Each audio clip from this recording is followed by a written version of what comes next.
given a string S and an integer t representing the number of transformations to perform. In one transformation, every character in S is replaced according to the following rules. If the character is Z, replace it with the string AB.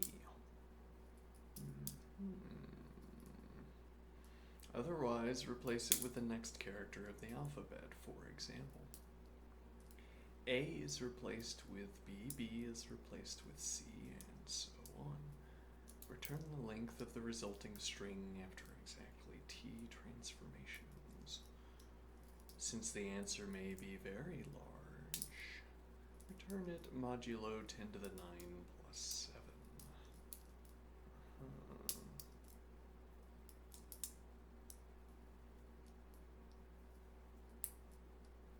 10 to the 5th turns, I see. Okay.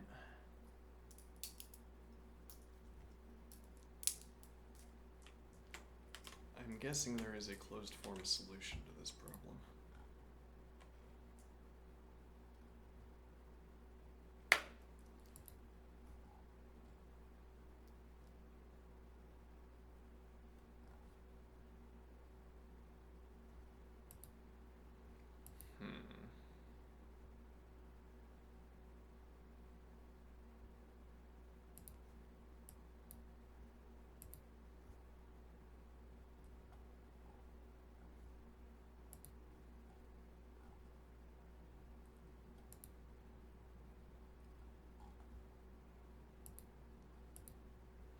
Alright, so oops.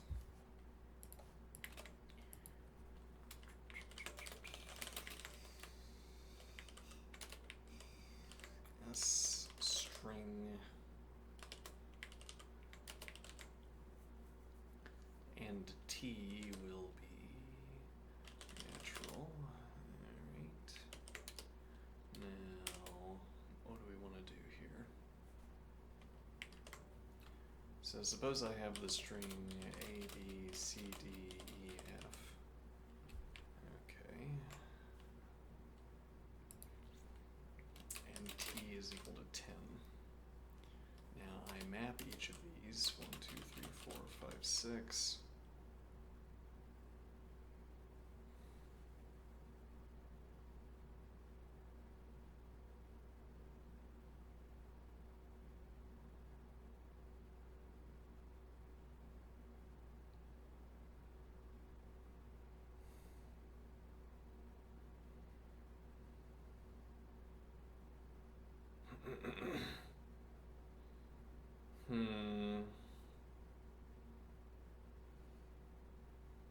And well, we simply increase by 10, so in this, the simplest of cases. Okay,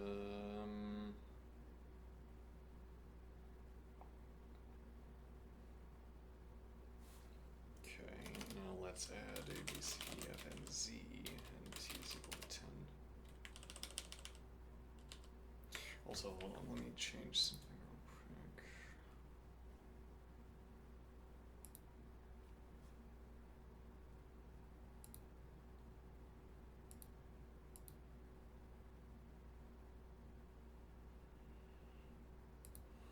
Let's make this a little bit lighter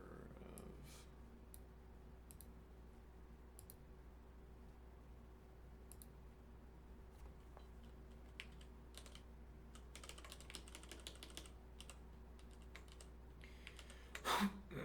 Alright, so now, what is the idea? So step 1, alright, and then we have, and then 1, 2.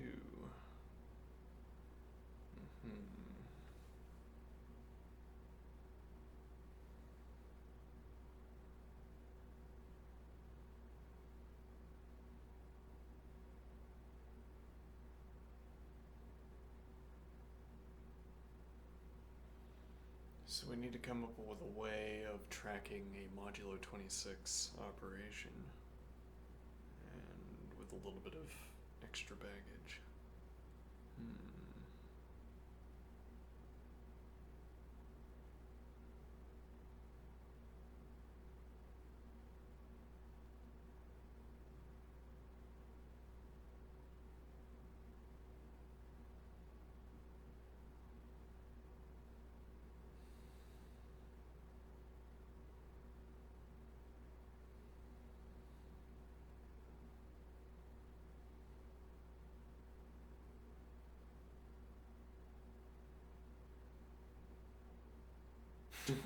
We could run 10,000.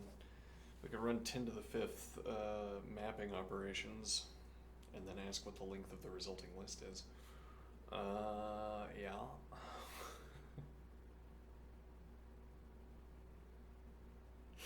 Yeah, we could do that.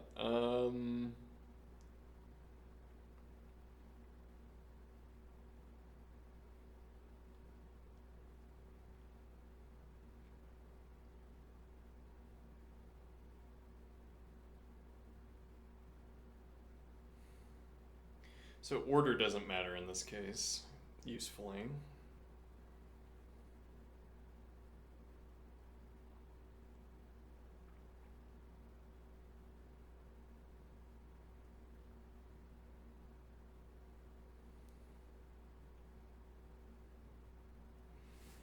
So let's say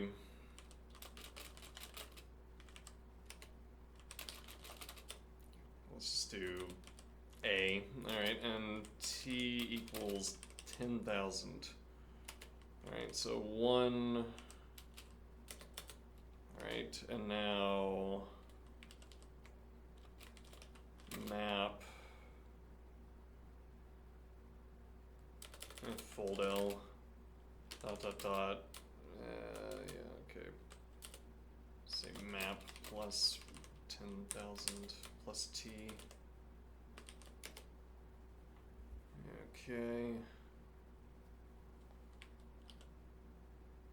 That's not exactly what it would be, but find lambda x plus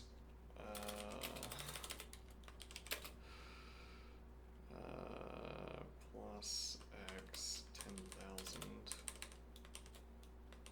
onto input onto string list. Sure. Okay, now we're gonna have 10,001. Alright, and now we map lambda x const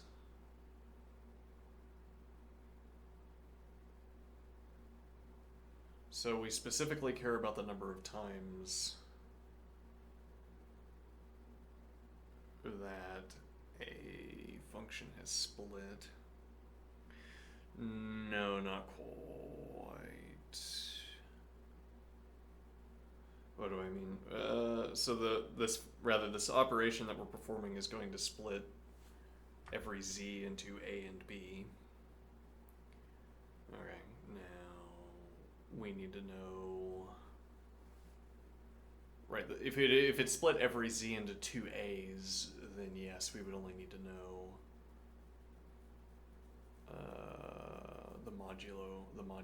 how many times we've gone around the clock.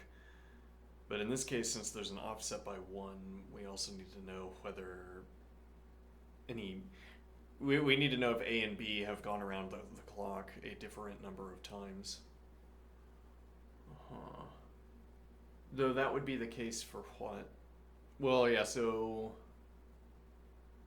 there's only a gap of AB, or only a gap of 1. Hold on, so let me do map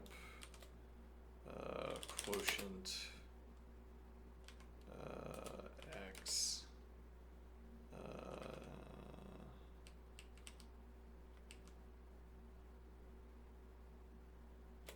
rather 26, right? Okay. So if I have A and B,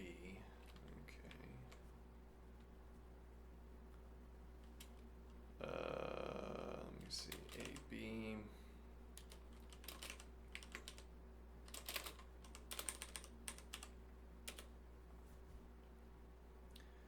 then we're going to get 10,001, 10,002. Alright, what is...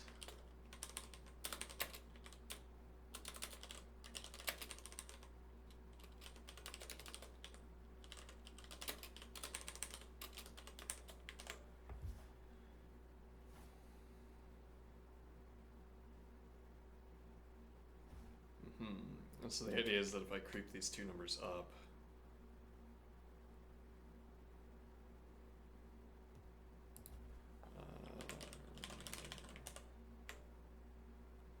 okay, so if I do,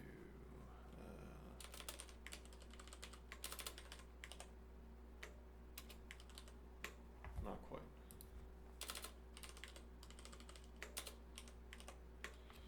There, we have now gone around the clock a different number of times. These would need to have been A, B, C, D, E, F, G, H, I, yes, I and J. Okay.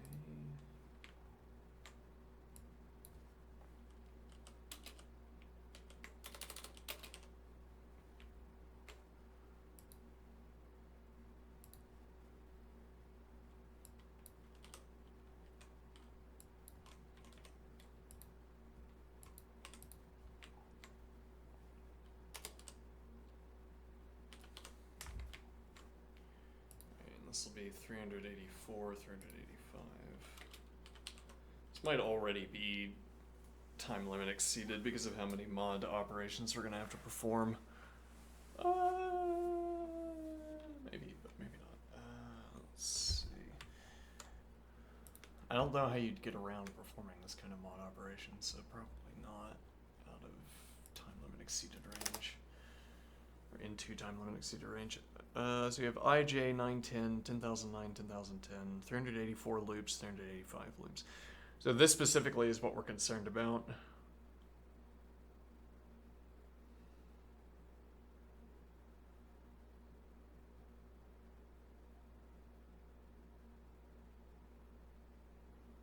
Okay, but we have such a splitting every time, right?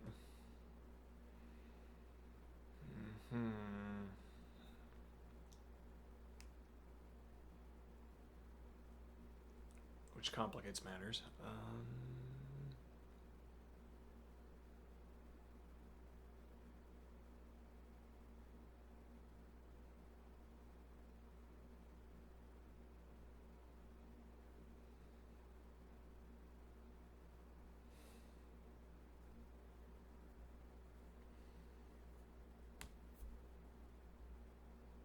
We have such a splitting every time around the clock.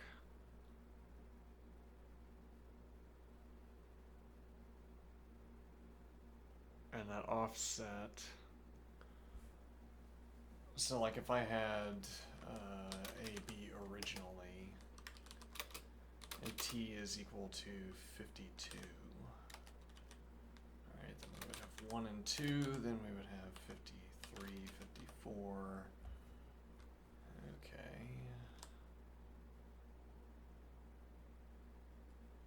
And now it's like each of these is going to deposit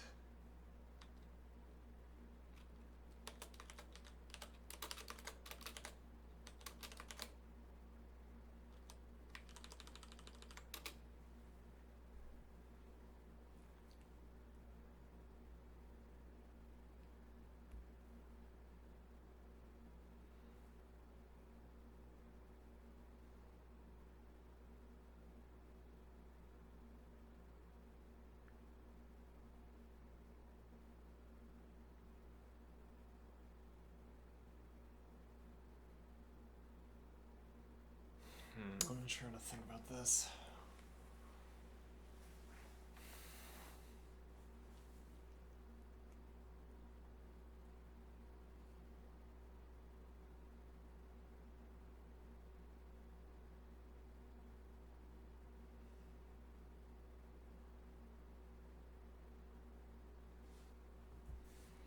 Well, we could go to, we could say 1, 2, t equals 52, dot, dot, dot. We're at 24, 25. t equals, and we've subtracted 23, 49, 29. Okay. Now 25, 1 and 2, t equals 28. Alright, and then 1 and 2, 2 and 3, t equals 27.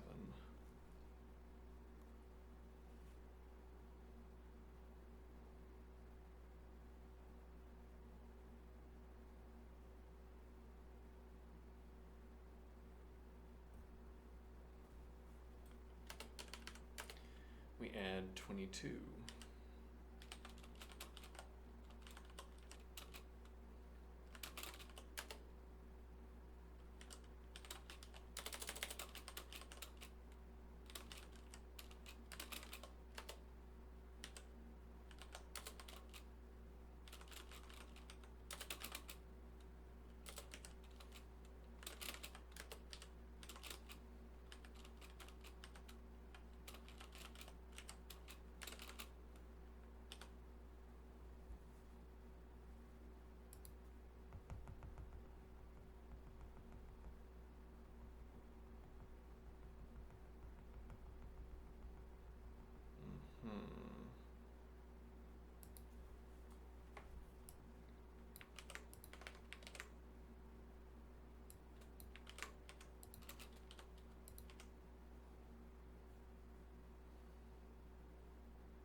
Yeah, I don't know how to characterize this usefully. We're always going to have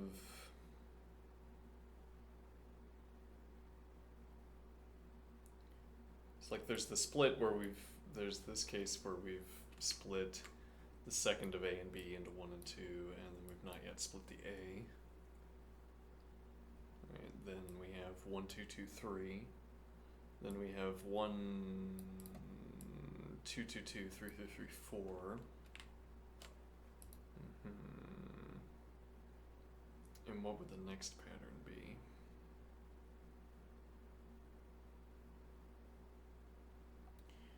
Let's say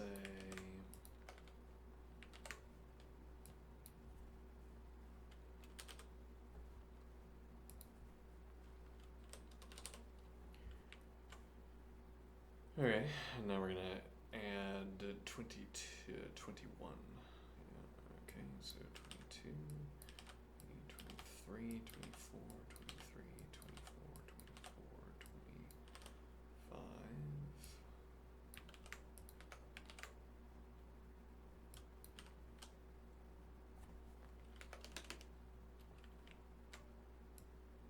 What did I say? I added 21.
Hmm.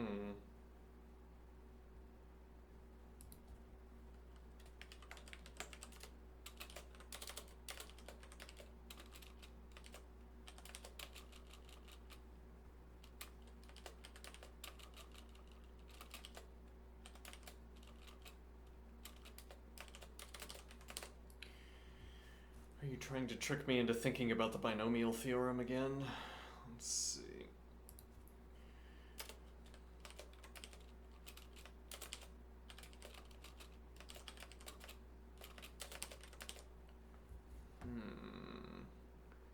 Binomial theorem it is. So the question is, how do we use the binomial theorem in a closed form solution?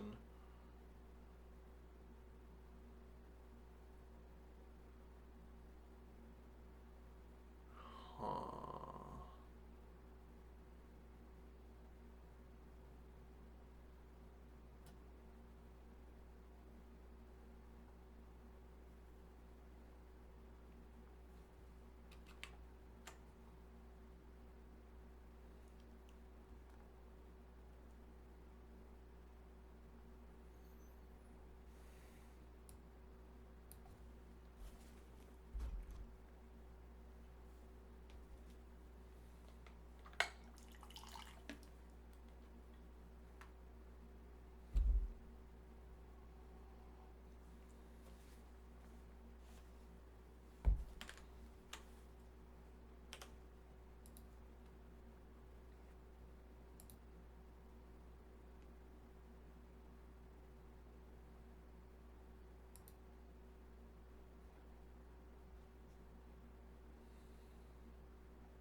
So every time we get a new AB, we initiate a new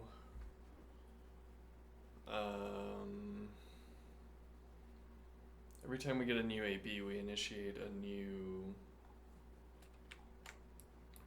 binomial theorem expansion, right?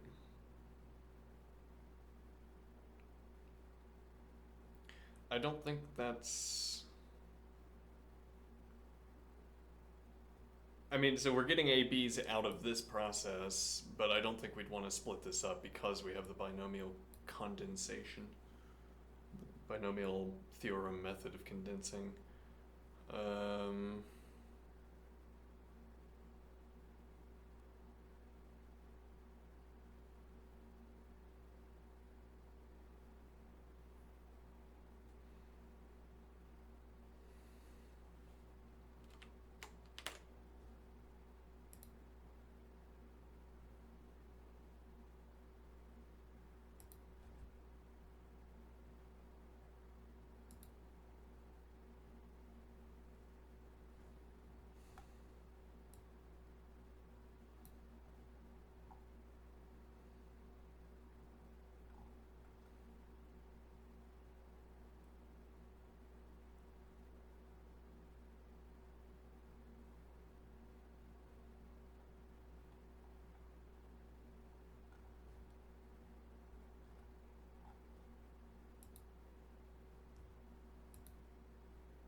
This is not the kind of thing where we... Okay, let's see. Alright.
Yeah, all about this convention. What follows is some note taking I have performed.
In choose K, hold on. Let me think here.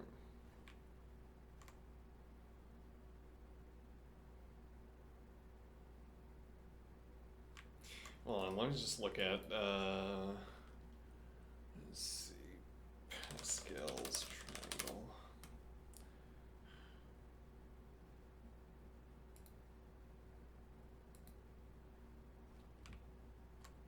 One 5 10 10 5 1.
Track the number of split turns until the first split.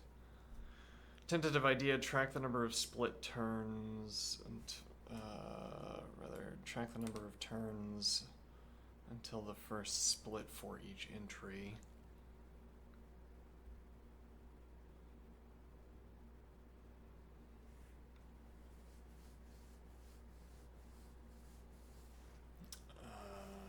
Track. Let's see. Calculate the number of turns until the first split for each entry.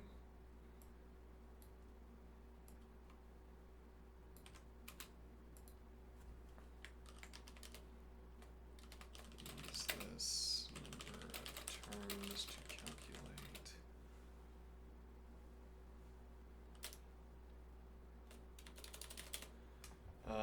Let's see.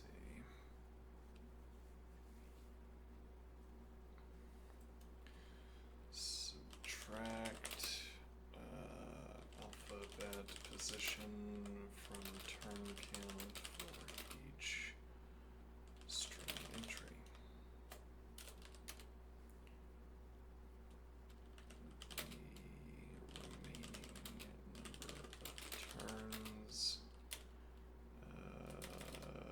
Mod the remaining number of turns down.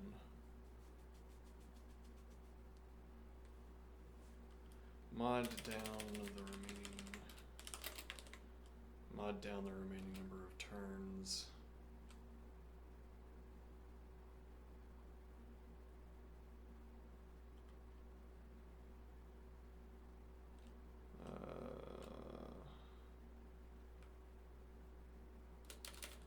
Establish quotient for tentative idea, subtract alphabet position from turn count for each string array, establish quotient for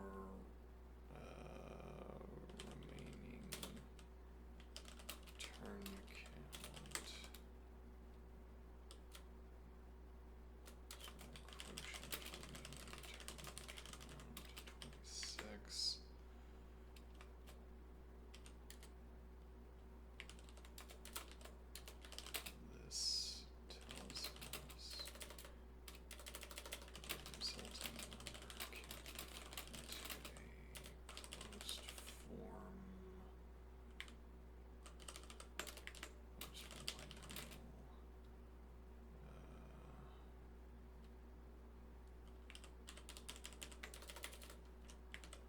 resulting number can be fed into a closed form binomial.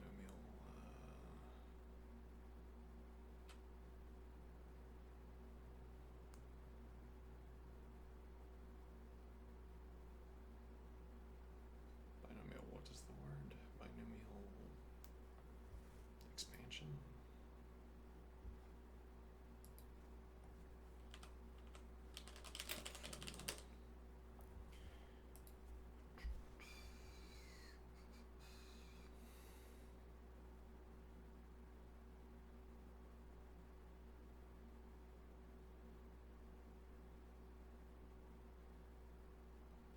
Yeah, I think then actually we can probably forego this observation because this already takes into account that the A and the B are split.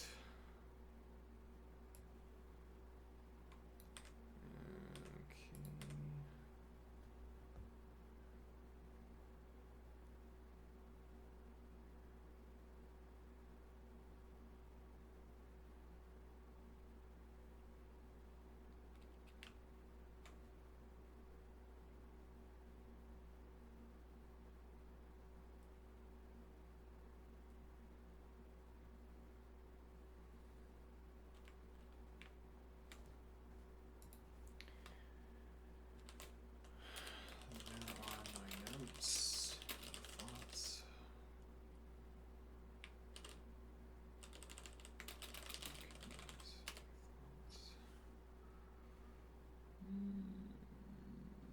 Say your thoughts. I'm sure there will be some thoughts.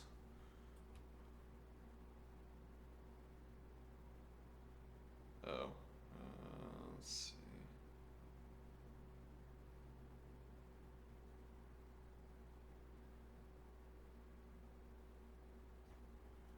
Let's see here.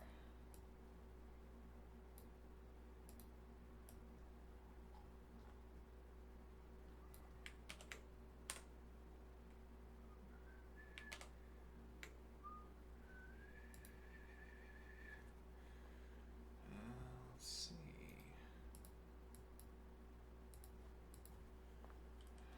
How about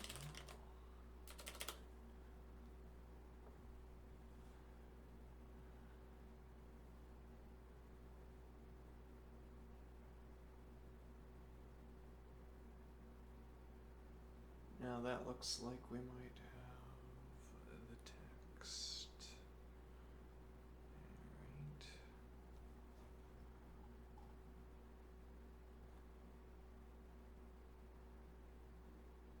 All right.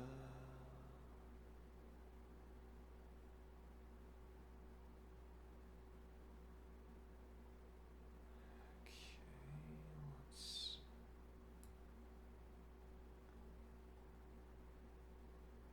Oh, hold on. Let's. Go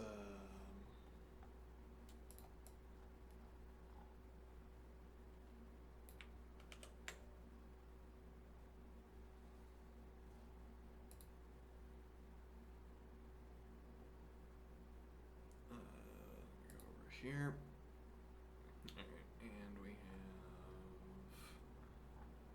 What is this backtick?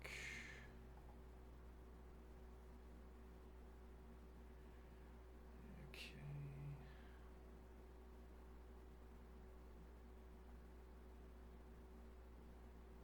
Go back over. Backtick 3 times language name. Though I don't think that that's syntactically active.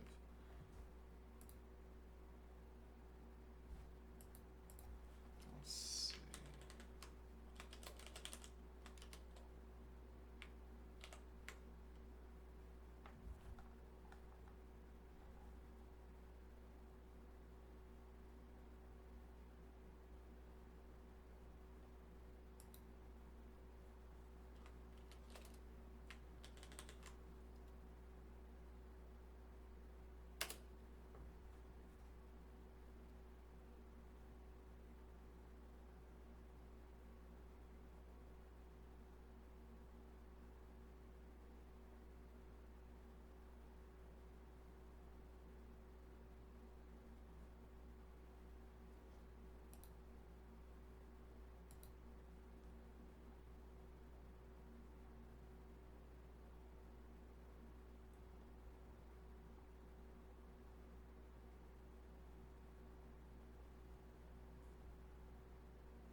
now that I've thought about it, this might just be enough for me to get by. I guess I want to be careful that a temptation here is going to be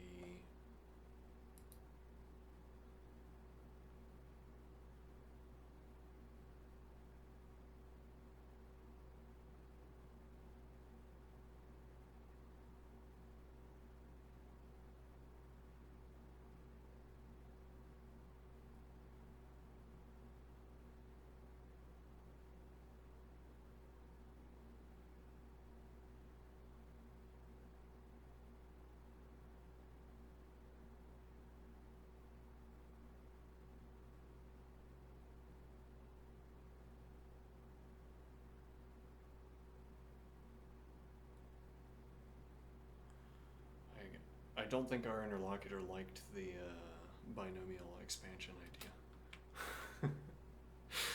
We can find out which is faster, can't we? Hmm.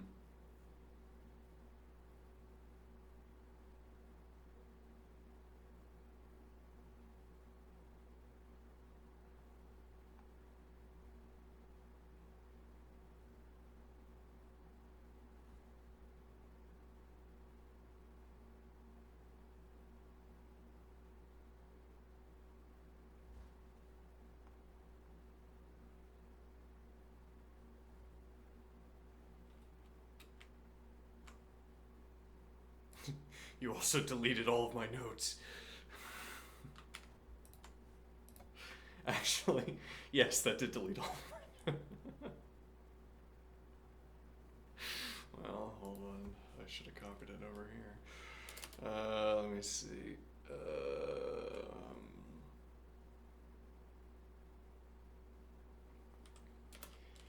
Idea. Take initial string, count up number of characters of each letter. Okay.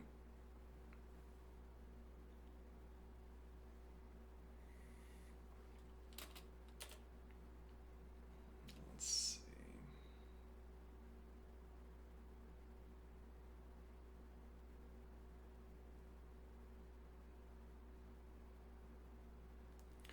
Hold on. So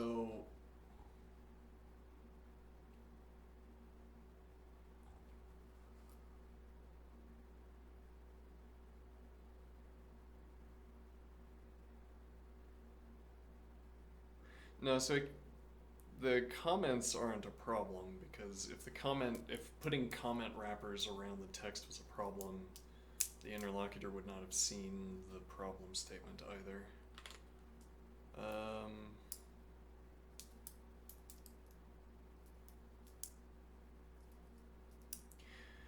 Take initial string, count up the number of characters of each letter. Okay, now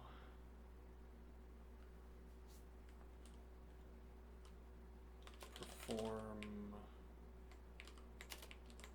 some operation concerning the gap between each letter and the turn count. I think that would be subtract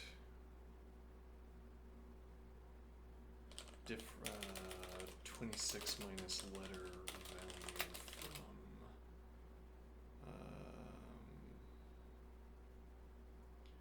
subtract 26 minus letter value from the turn count mod quotient turn reduced turn count 26. This returns the number of rollovers for each letter. The rollovers inform a binomial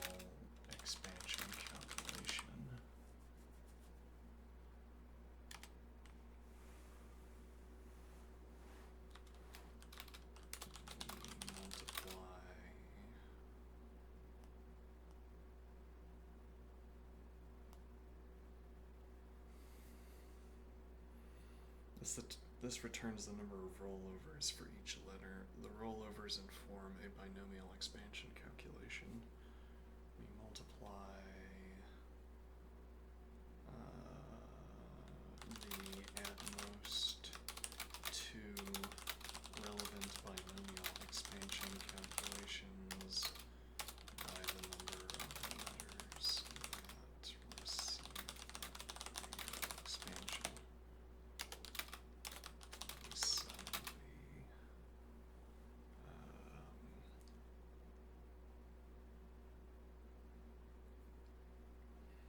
degree of expansion. We multiply the at most two relevant binomial expansion calculations by the number of letters that receive that degree of expansion. We sum the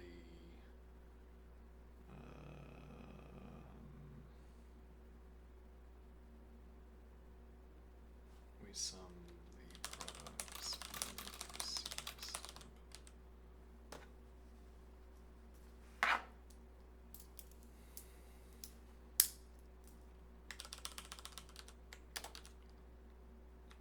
This subtraction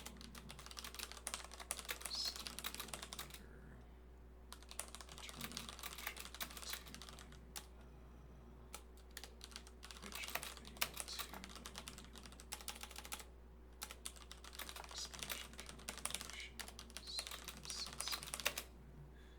The subtraction step will later determine which of the two binomial expansion calculations to associate with each letter.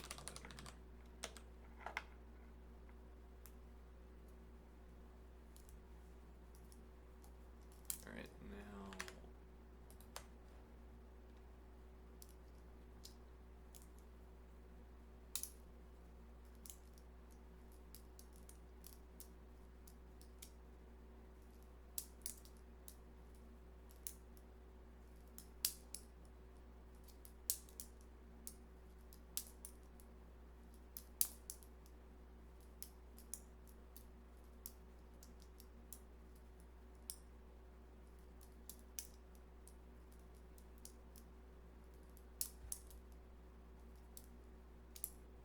let's see. Alright, so I've replaced the coding canvas with a clean Racket scaffold that encodes the solution as a compact linear algebra problem. Builds the 26 by 26 transition matrix A that captures one transformation step. Supplies modular matrix multiplication and fast exponentiation utilities.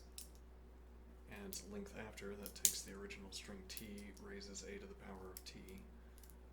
Okay, and multiplies by the initial letter counts vector. And sums the result mod.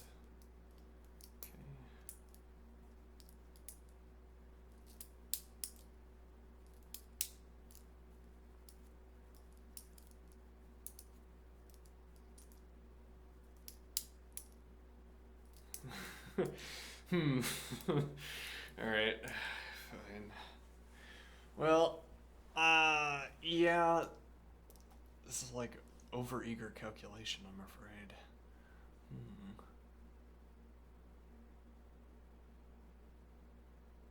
Wait, what is rack unit?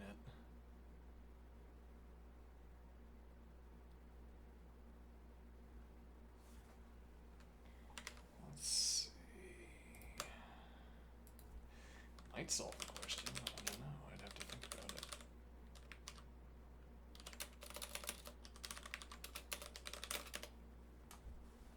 And we've already seen this before unit testing. I just didn't understand it well enough to remember it.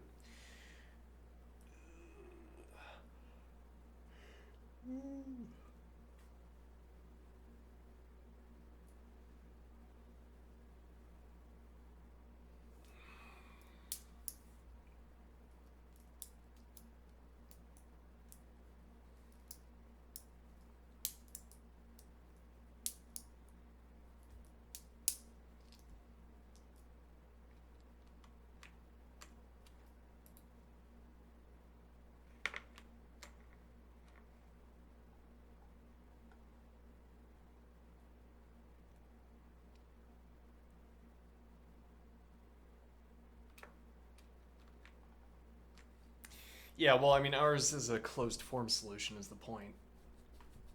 I mean, we still have to traverse the string to gather some data. but after the data gathering, it's closed form. Now, I like the machine approach, but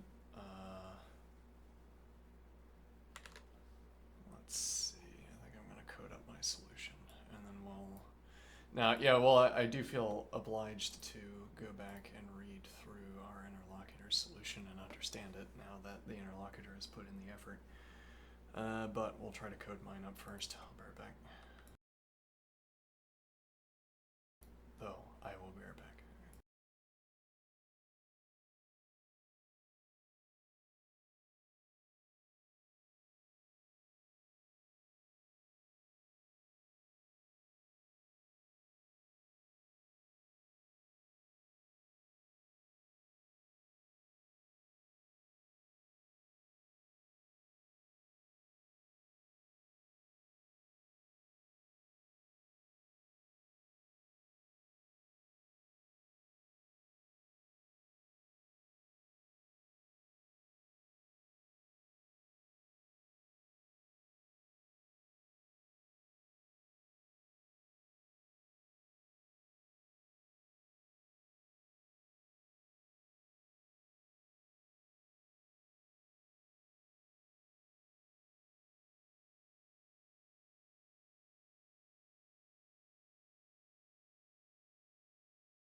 Okay, let's see what happens now.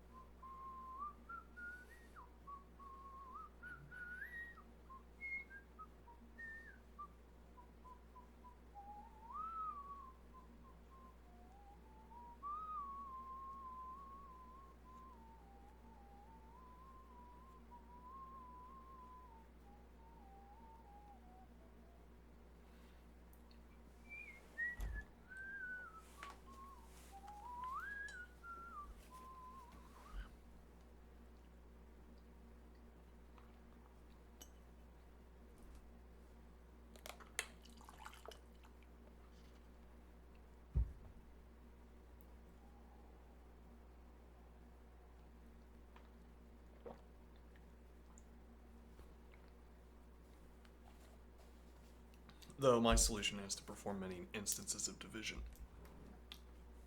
Not for nothing,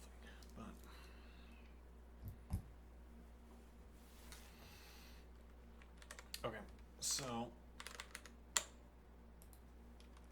me see here.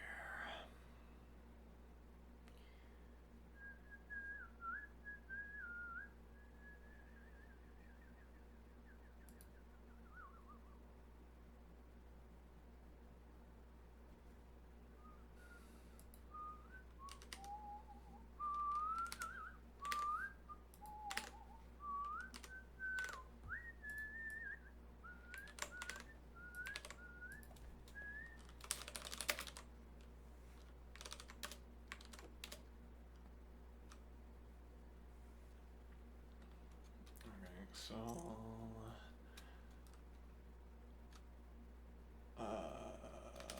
define alphabet count vector to be make vector 26. Okay, and that'll autofill with zeros. Okay, now what are we gonna do? Define a string scan function with S. Yeah, we can do, yeah, okay, a string.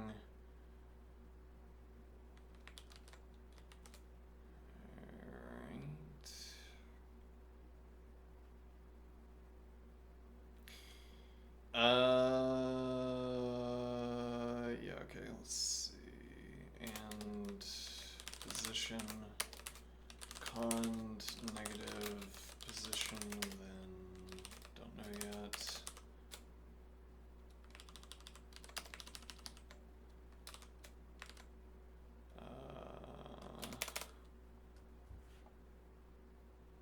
Actually, let's just be an if. Let active, we don't need that.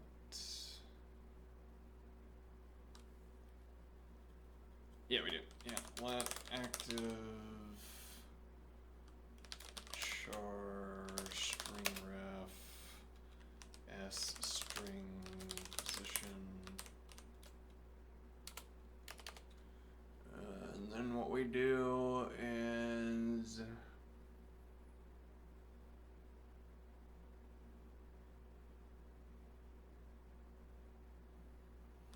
yeah, I mean, we could have a vector, or rather, we could have a hash table that just gives this instead of running the calculation. But,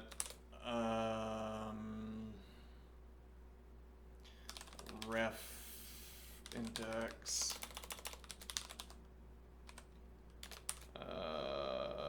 char to integer,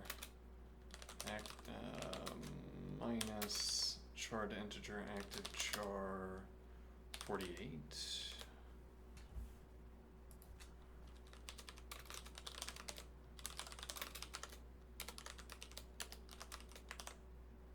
Incorrect. Are these all lowercase by default? Yep. Okay, apparently we're subtracting instead 96.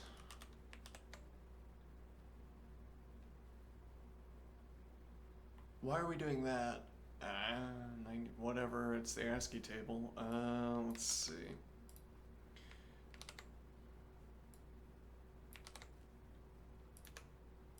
Minus char to integer active char. Okay, ref index, then ref integer, ref count.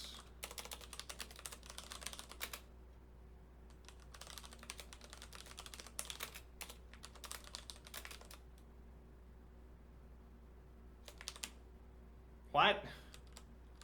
Hold on. Vector ref alphabet count vector ref index. Alright. Begin. Actually, I don't know if we need to begin. I guess we'll find out on testing. Begin. Vector set alphabet count vector. Let's see, ref count. Ref index, ref count. Alright, so this gives us the number of letters we have for each.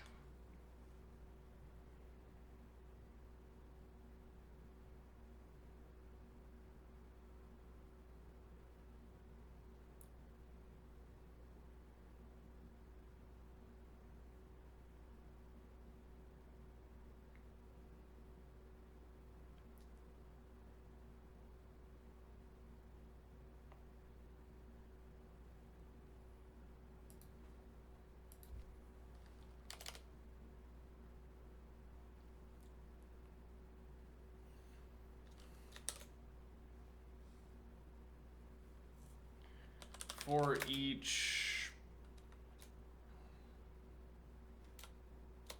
actually, let me think here.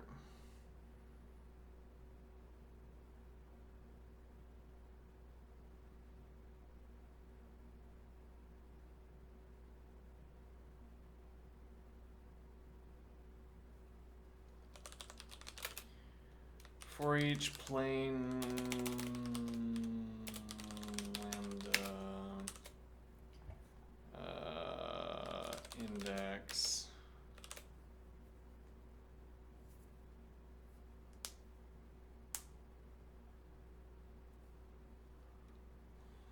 for each plain lambda index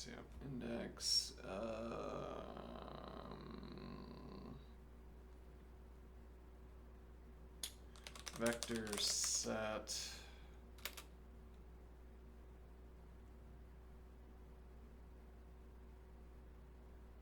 let's see, let active count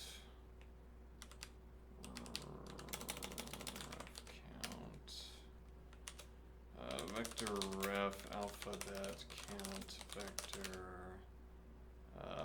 index, alright, vector set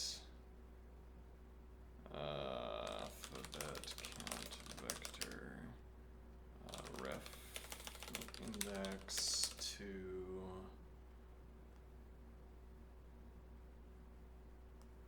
let me think here.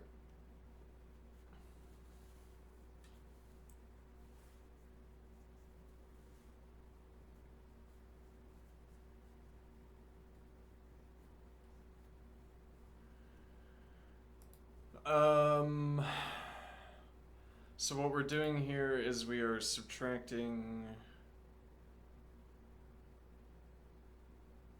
So I can subtract 26 from the turn count and add the letter value back in. Okay, so this will be define adjusted t integer minus t26. Alright. Plus adjusted t integer.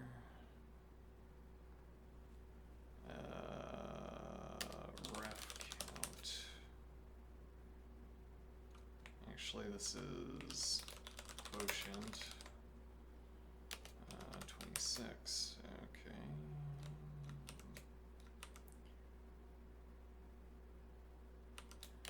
Plain lambda, and we're running that on in range 27.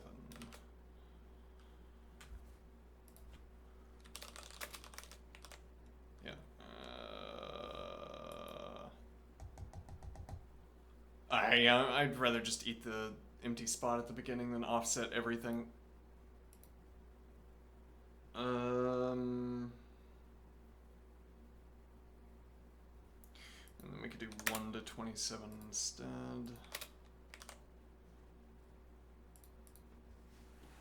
This chair, I have a bad tendency to hit my elbow against this chair.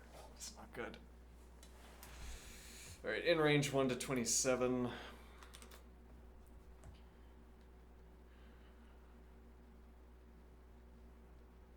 Okay, so that's going to set our vector.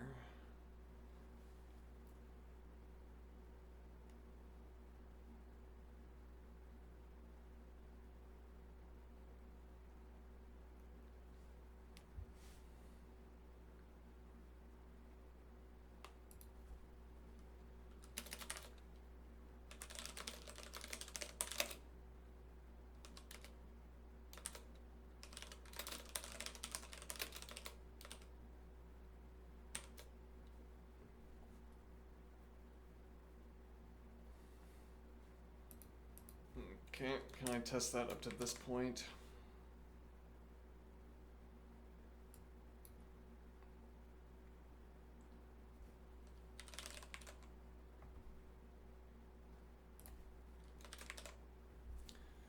Let's see. As the output, give me alphabet count.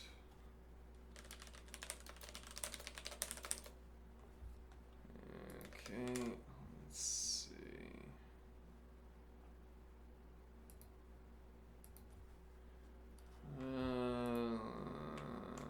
Okay.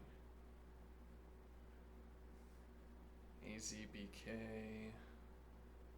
ABCYY, sure.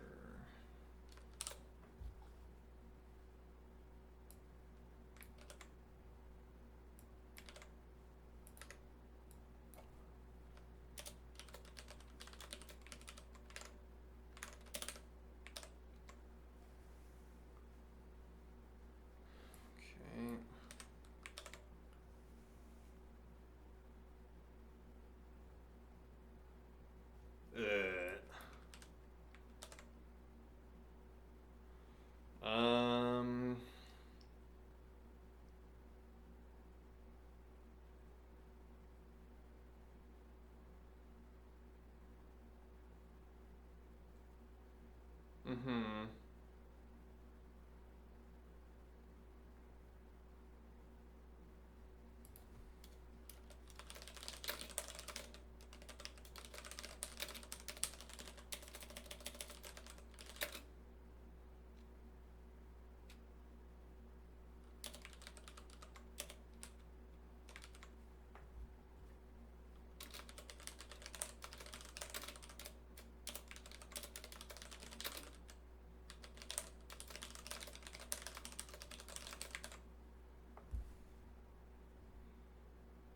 Mm-hmm.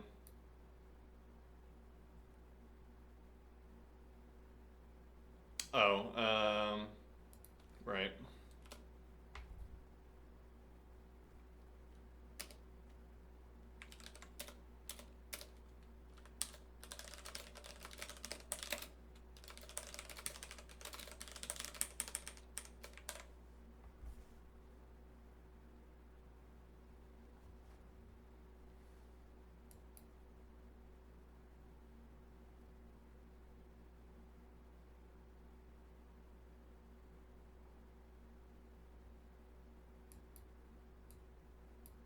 Mm-hmm.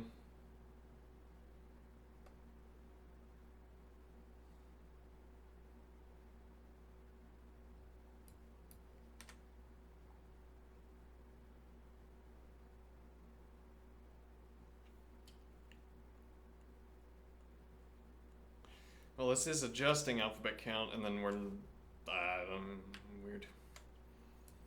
And then at the end, despite having run through all of this. Oh, I see. Right. So we would actually need to do something like 27. No, apparently not.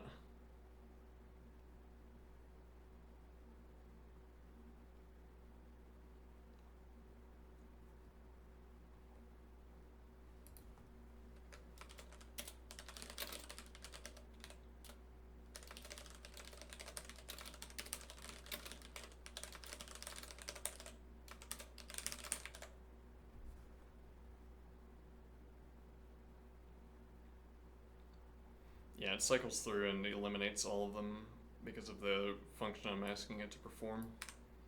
Okay.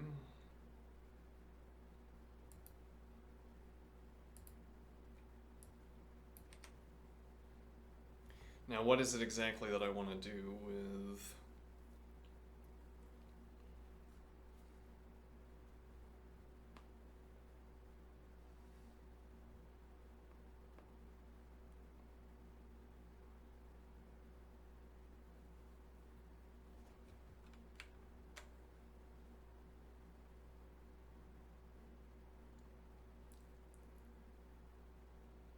This is wrong. This should be index.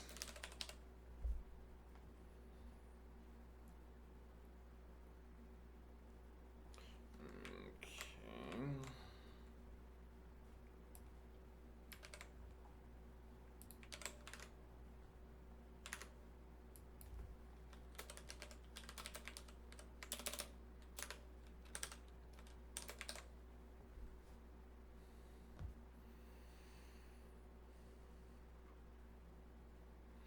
Okay, but that is incorrect. Well, it's not the value that we want anyway.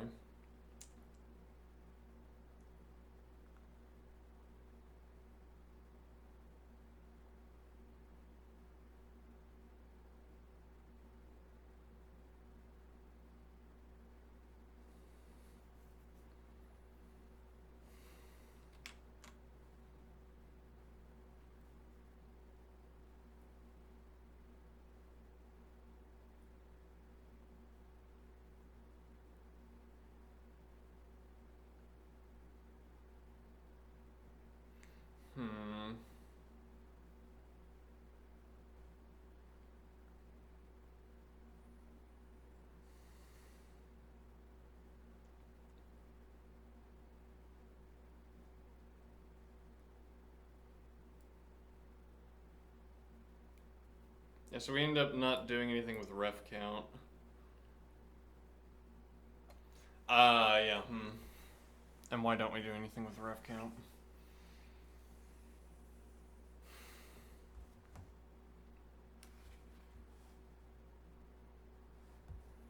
Yeah, so we need a separate vector.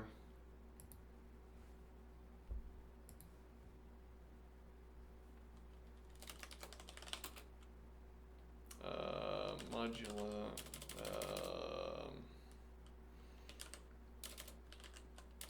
Quotient.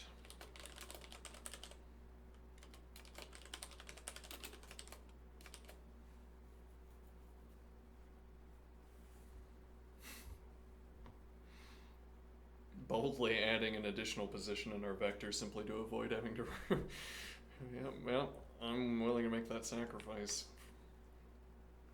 in this case. Let's see.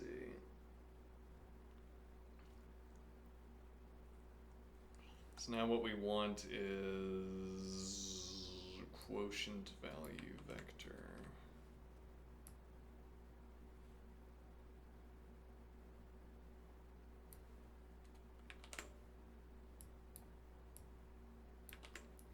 Now that's not going to change that all of this is 1.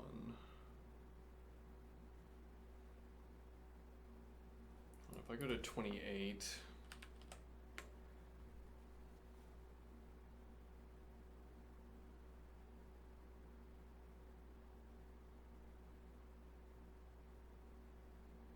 oh, that's a problem.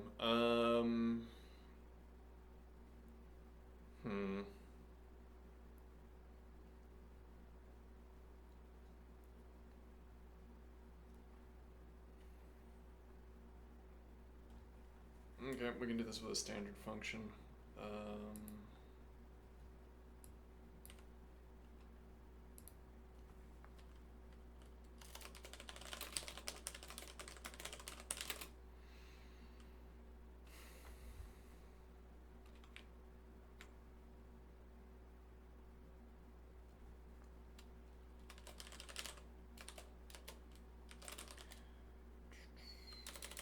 If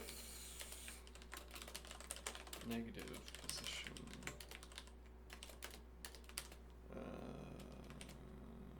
whatever, otherwise, yeah, this could be done, e.g. done, otherwise let ref value, ref integer, vector ref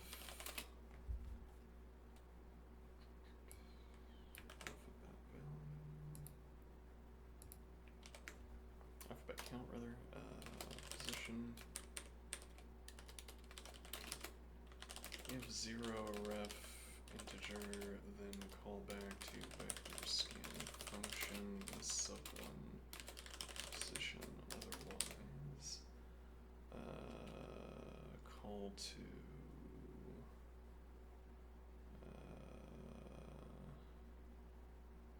otherwise begin vector set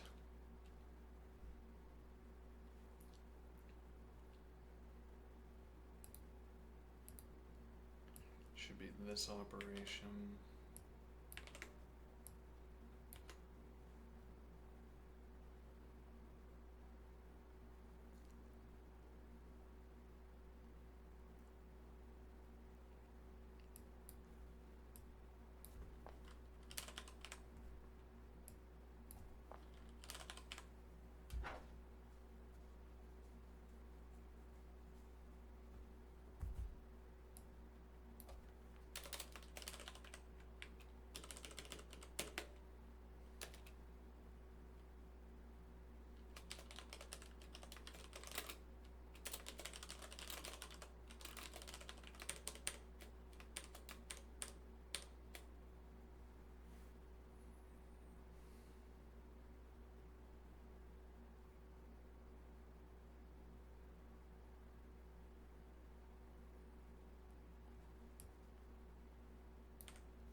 That should not be the case.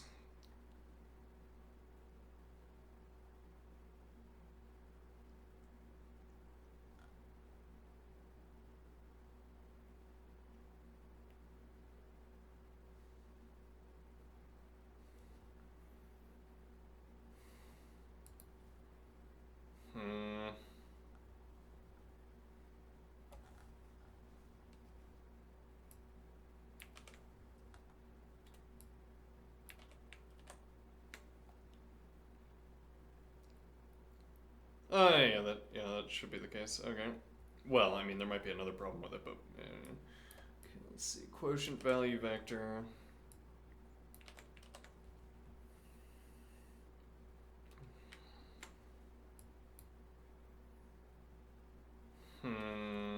There's something wrong with this. Let me see.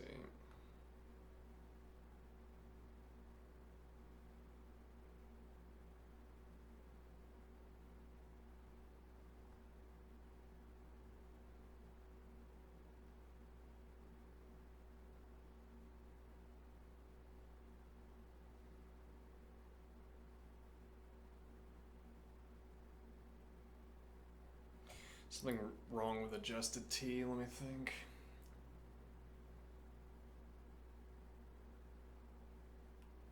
Or our use of it.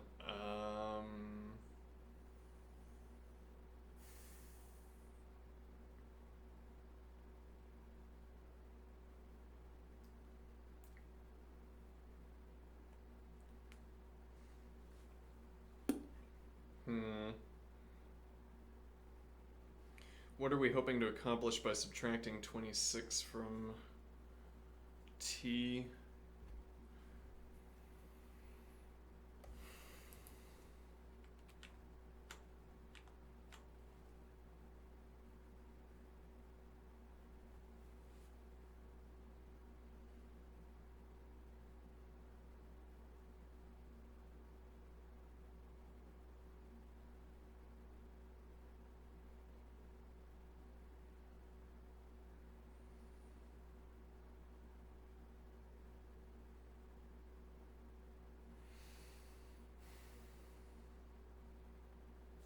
Well, so the idea in its effect is that if we have, say, 5 here, this should roll over the two y's and it shouldn't roll over the a, b, and c.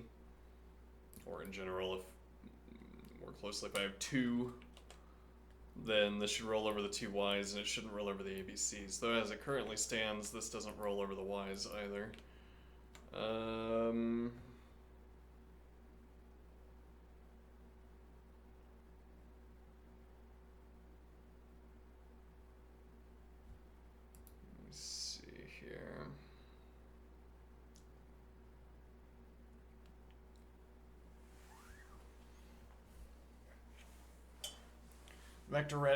Vector ref alphabet count vector index.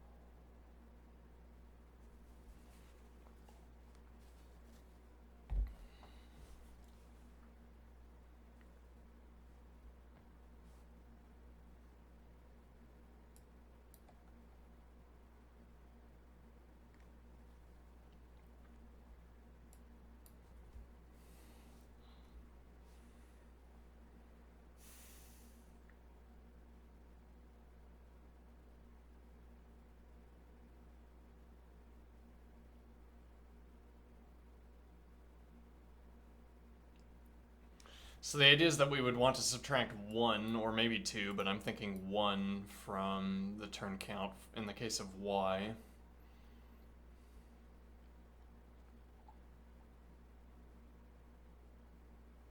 Okay, but that's what we should be doing by t minus 26, and then we add back in the index.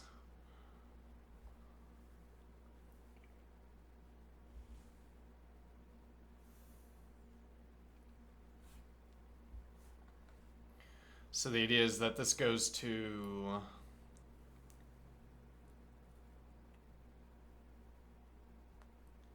Hold on.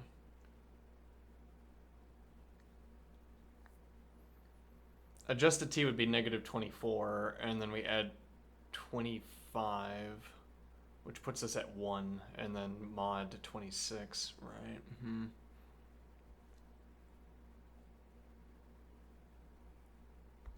So this arithmetic is not doing what we want it to do. No.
Why is this not working? We have...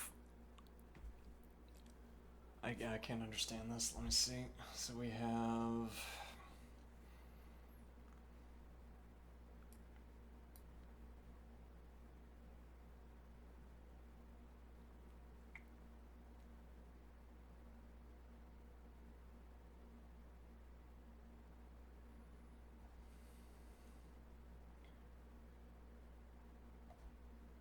We have our turn count.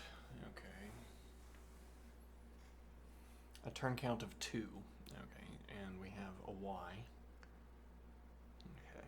So that's going to tick over.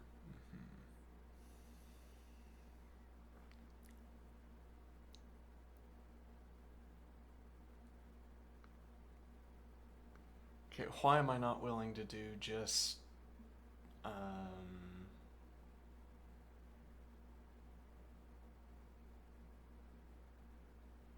t plus, let's see,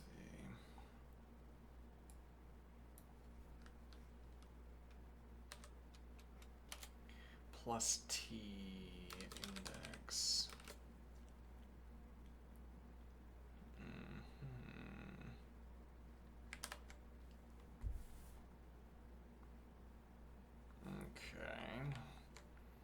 And now if I do 25, all right, that is correct. All right. Yeah, solving a problem like that for me would have saved like 10, 15 minutes of me staring blankly, which is more what we need out of, well, if I'm going to incorporate a model into, or incorporate the interlocutor into our work process here, that is at least a candid, like I don't really want the whole solution.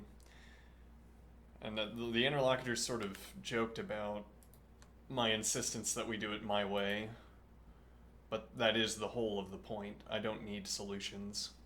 Now, in another context, if the interlocutor says, I have a solution and it works, I've checked, then that would be a distinction worth making, but do we need a solution here? No, not really. But anyway, so this works as planned. We have ones for B, C. Not quite as planned. Hold on. Let me think here.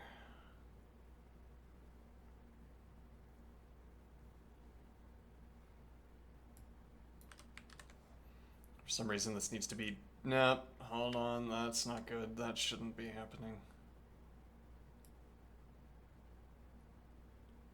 Oh, no, hold on. Is it 27? I mean, that gets us the value we want, but...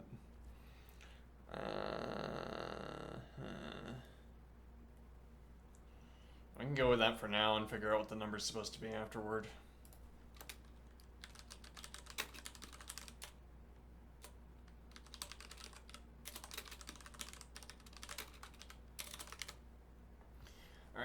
Then in the meantime, what are we doing? Alright, well this tells us how many rollovers we have. Okay.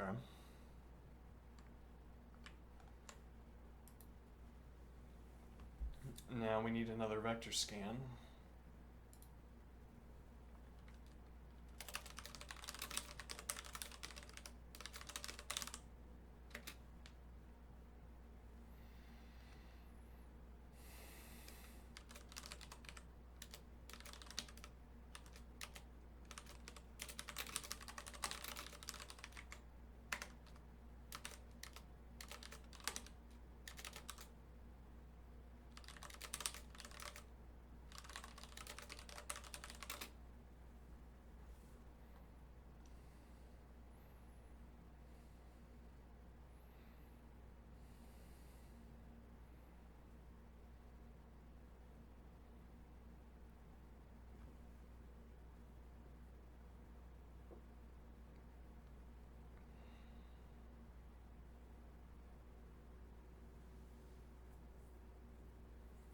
So vector f, and this will be quotient vector.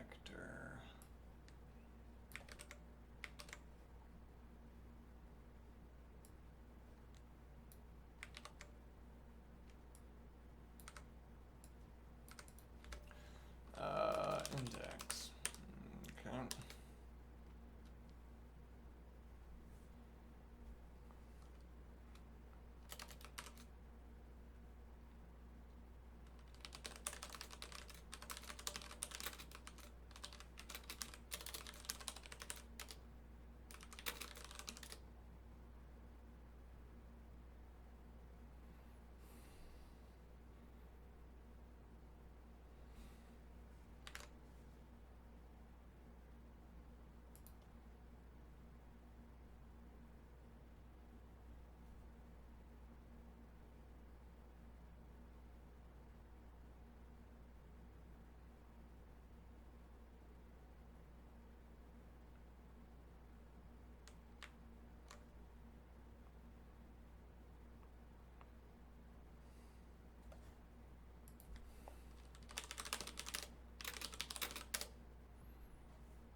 Mm-hmm.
Huh.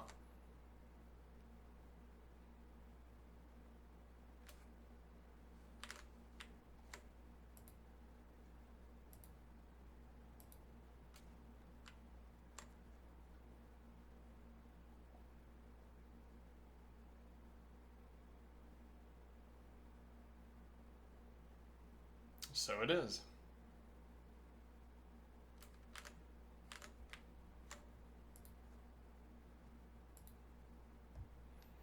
Not quite though, because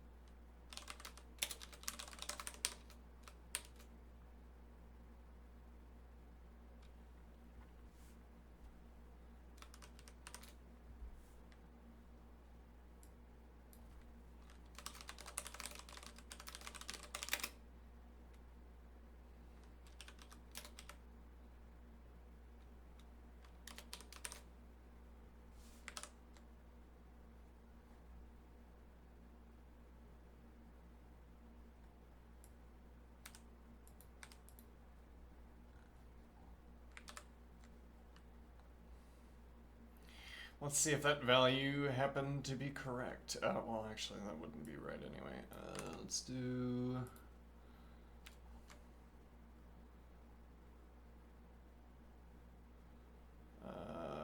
ABCYY2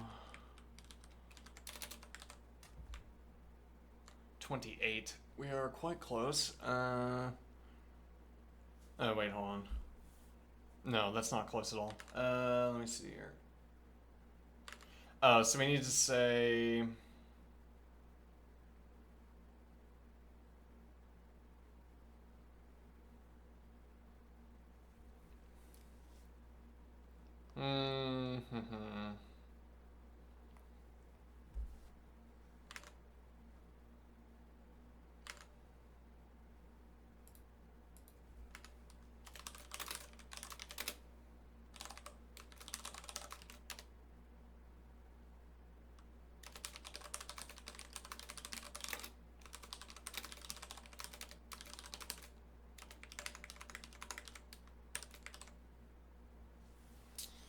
No.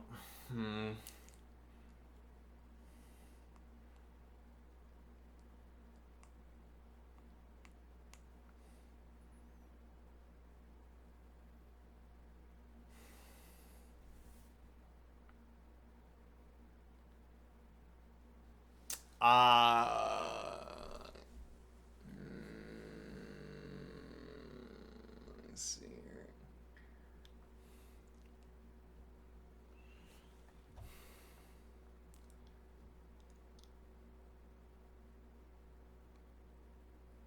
Hold on, show me.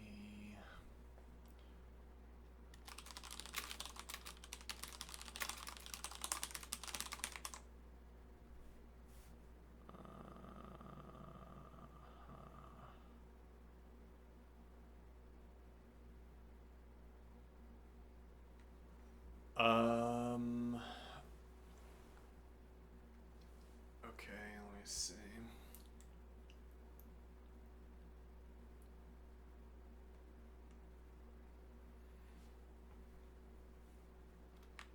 So this should actually be star.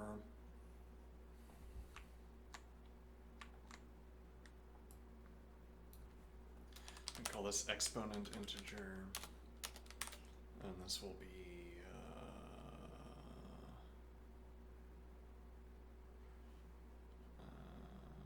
instances integer vector ref alphabet count.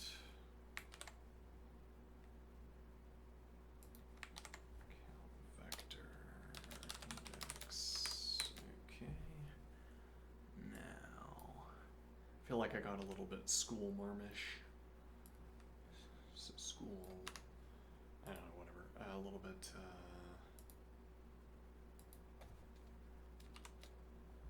But if we're gonna play as a team, you've got to do exactly what I say. 0 ref integer. 0 instances integer, otherwise some expt2 expt integer plus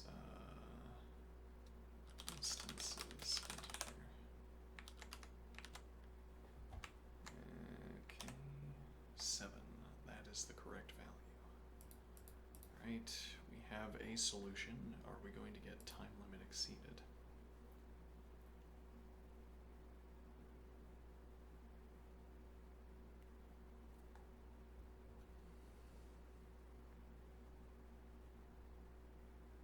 Well, is it going to work for all of the test cases is the antecedent question.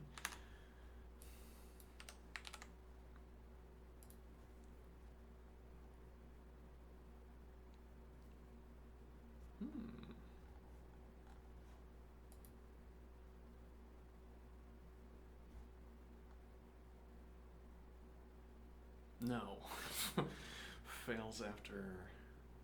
Oh, right, I forgot to mod the answer.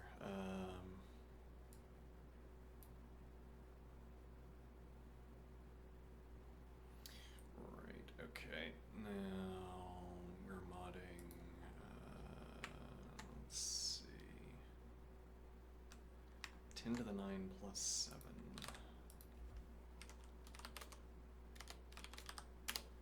This thing. Okay.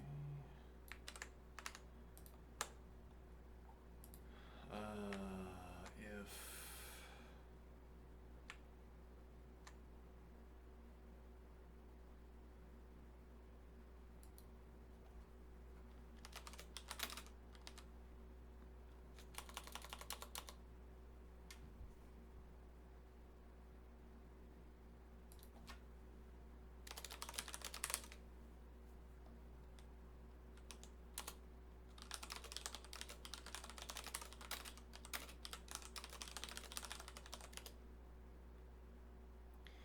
greater than use some integer this value.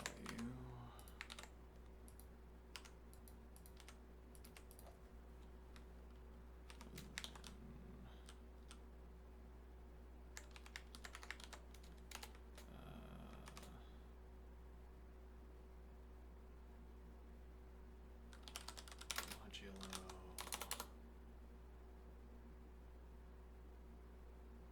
Oh, rather, if greater than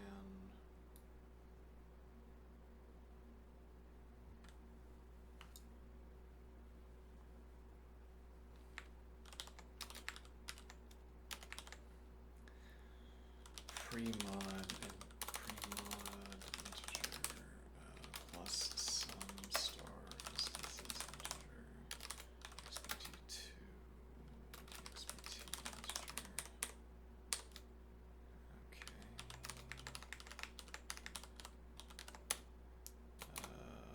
Pre-mod integer modulo pre-mod integer. This thing. Otherwise,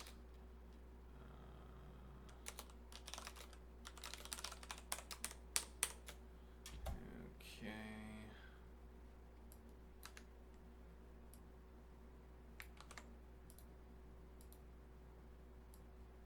Hopefully I didn't screw that up. Let's see, how would I have screwed that up? Well, I don't know.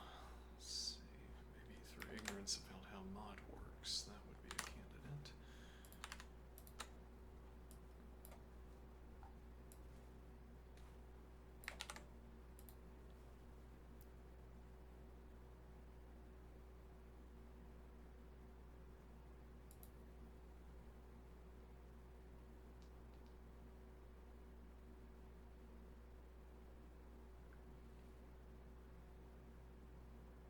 Mm-hmm.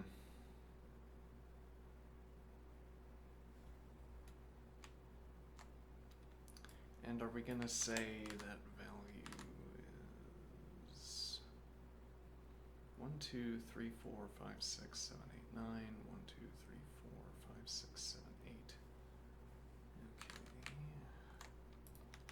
Is that value greater or lesser than this value? That is lesser, okay. Alright, then I don't know. We'll have to pick this up later.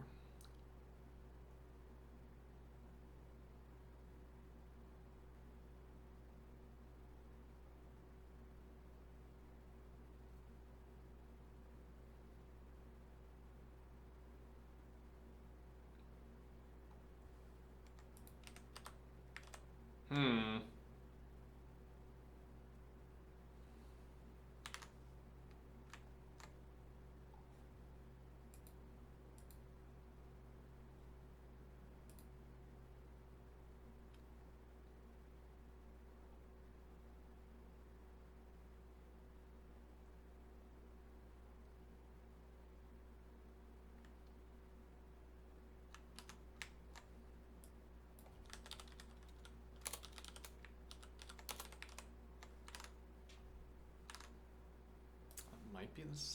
Might be the problem.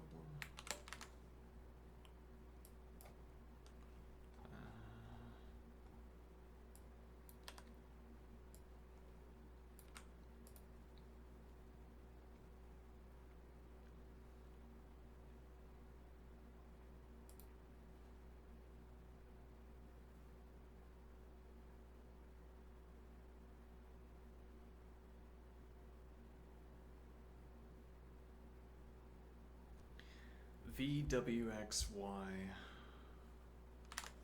Alright, well, apparently this 27 is closer to the correct solution. Alright, I will take a break now, and then we'll probably finish this during the set theory segment with Model Assistant. Get the interlocutor to look at my solution.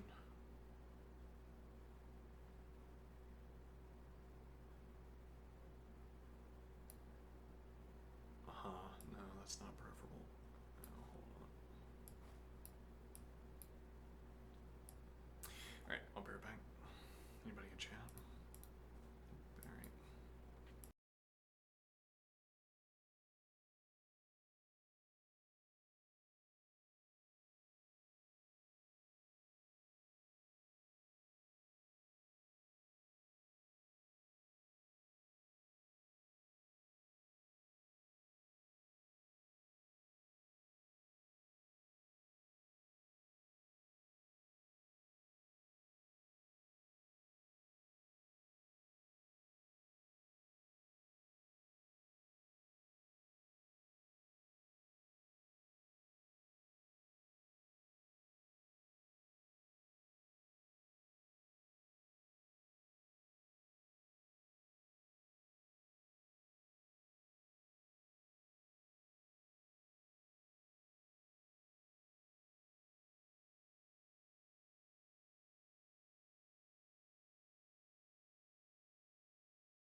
Okay. Let me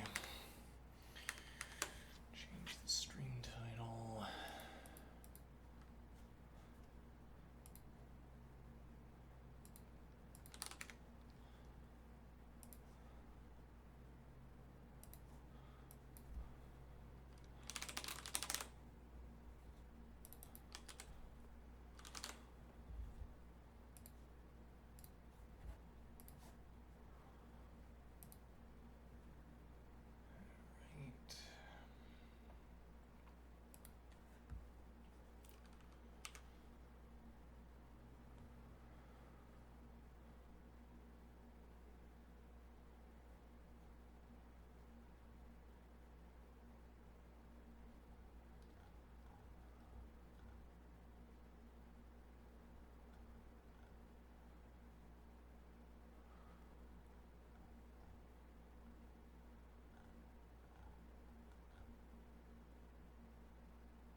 question. Have I failed up to this point? I mean, in this activity I'm engaging in. And how would you know?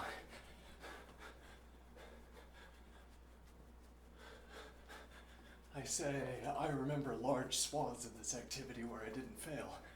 And then you say, how would you know? I mean, I had a camera on you. I can deepen your booleans as much as I please. I can account for your booleans to any depth. At least whatever can be extracted from a video feed. Now, whatever theory you prescribe that you purport describes your actions, I can apply that theory as a mode of analysis to a video of your actions. Now, do you suppose that you succeeded or failed? Well, now you're asking me a different question, a more specific one, I would say. Well, maybe not. A different question. Will my Boolean detector, when I aim it at the video, return only true? Maybe not. On the other hand, I would say I didn't fail.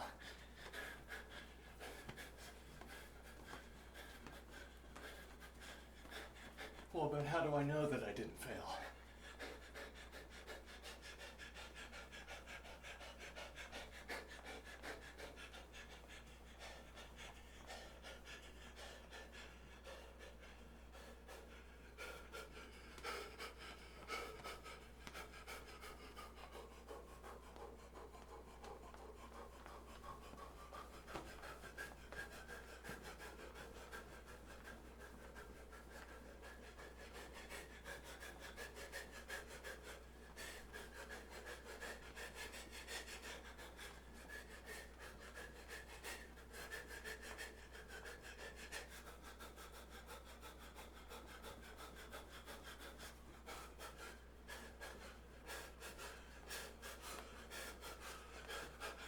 Multimodal success.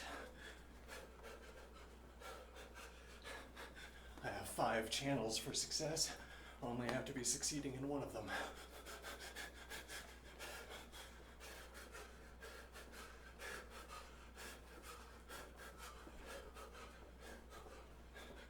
And what I can do is, I can watch my own failures and make my success condition compensation for failure.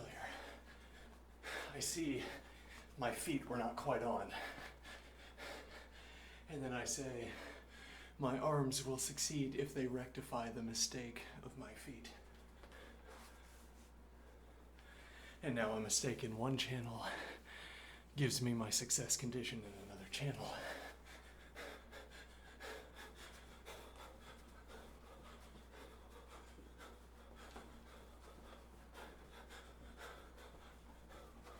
So it's like I need to call something a failure in every frame.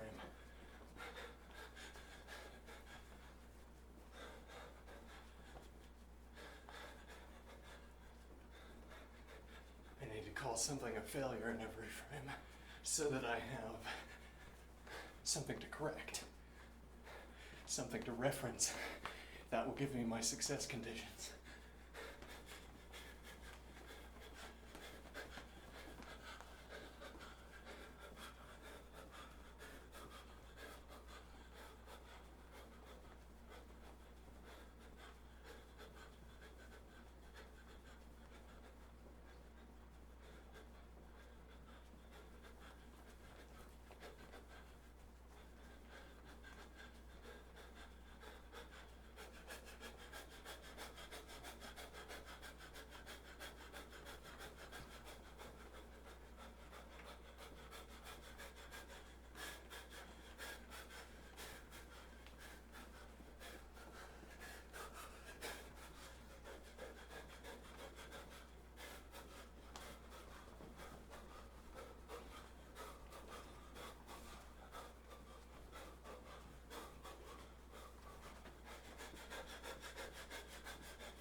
But then what? Do I have a success failure flag in my head? Sometimes I do. Sometimes I do, I'd say. And the flag gets tripped by failure. Yes, though also, sometimes I'm not thinking about my activity as if it could be succeeding or failing. Why would I think about my dancing as succeeding or failing?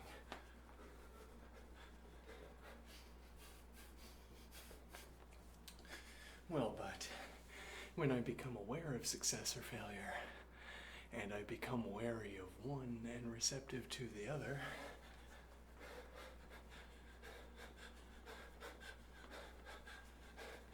wary of failure and receptive to success,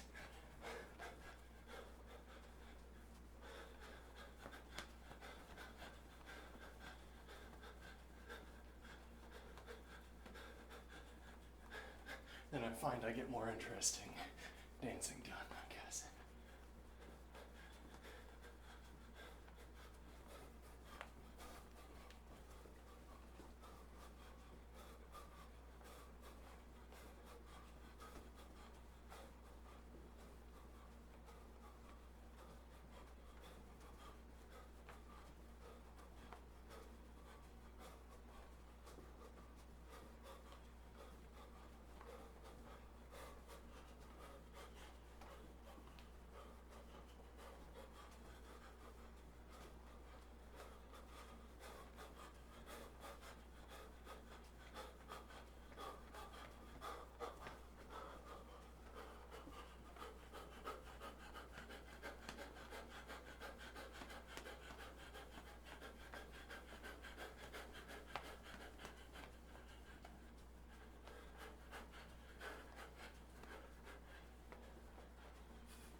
All eyes on you gives a kind of impetus to remaining wary of the one and receptive to the other.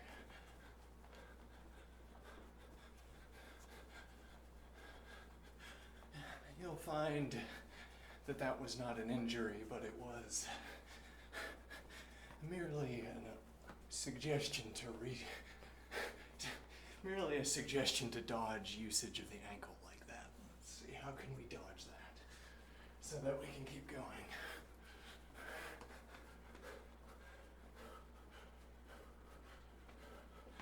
How do I shift the load into a muscle cluster that is not yet exhausted and continue to represent my dancing ways within whatever footstep I have to adopt?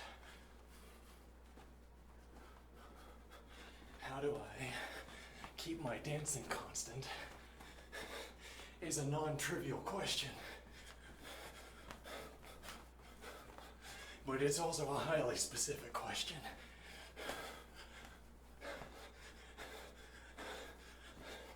So my body could be modeled perhaps by 4 pendula, perhaps by 2 bifurcated pendula.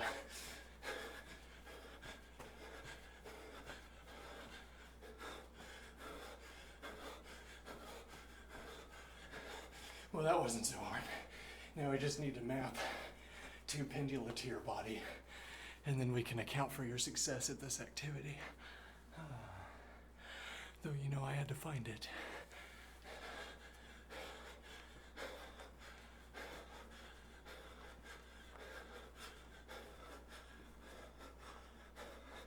Even the video feed gets good enough, as it were.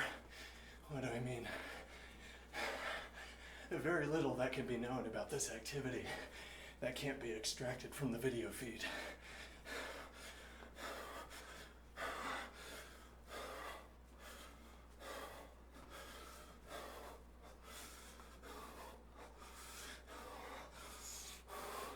Now, was that correct or was that incorrect? Oh. That ending there, was that correct or was that incorrect? Can I do that ending again? No. No, so that's good evidence that it was incorrect if I can't do it again.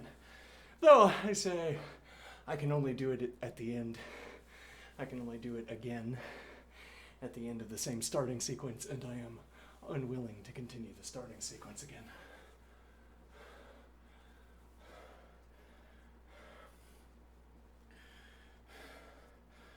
Now what is the idea? And I am unwilling to initiate the starting sequence again. Right, so that's why I can't perform that action again. And we're back at the question. I have parried your suggestion.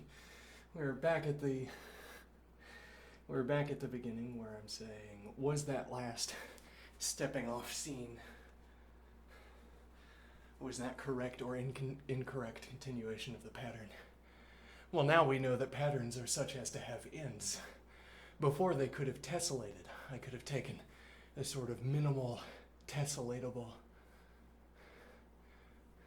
pattern and filled it through space, and it would be a good description-based model, a good description-based image, a good image that we could apply for description-relevant details if what we wanted to describe was any stretch where this tessellation is applicable.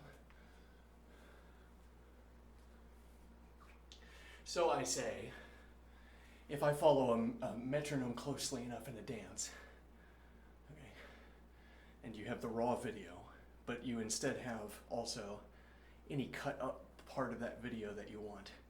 So you take out one stretch of it and you say, this tessellates, maybe with bald spots, maybe with patches where it doesn't tessellate. Okay, now what do? You tessellate that time interval down the length. Okay, and now the idea is that if I pause in any of these intervals on your video, or if we're watching two videos at the same time, one on each side, and I see the original raw video and I see the duplicated, the tessellated version, and now I'm looking for descriptions I can make. I'm looking for descriptions I can make. Okay, and what is that idea?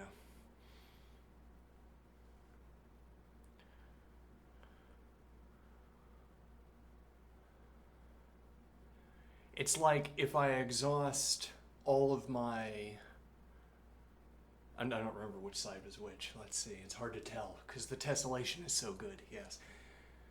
If this is the tessellated side, okay, I'm watching this video and I gather up all of the descriptions I think are relevant to that video, okay.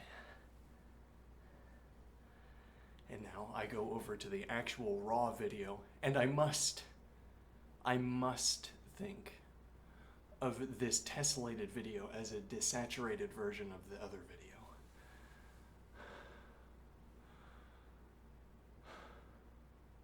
Why must I? Because I took one slice out of the raw video and used it as my tessellated stretch in the loop video.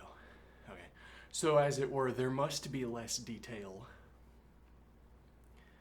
There must be less detail in the tessellated version than the untessellated version, because at minimum all of the information that's present in the tessellated version is also present as a fragment of the untessellated version. If I could find that segment again, that has all of the same information in it as is over here, because all of the information over here collapses into one instance of the tessellated segment. Okay, nevertheless, I say, as I watch both videos, I take my desaturated descriptions over to the raw video, and I say, oh, they all light up. Well, no, not all of them, but most of them, quite a few of them. They light up. Yeah, and if you confine yourself to this interval, you get a high percentage of lighting up of my desaturated pile of Booleans.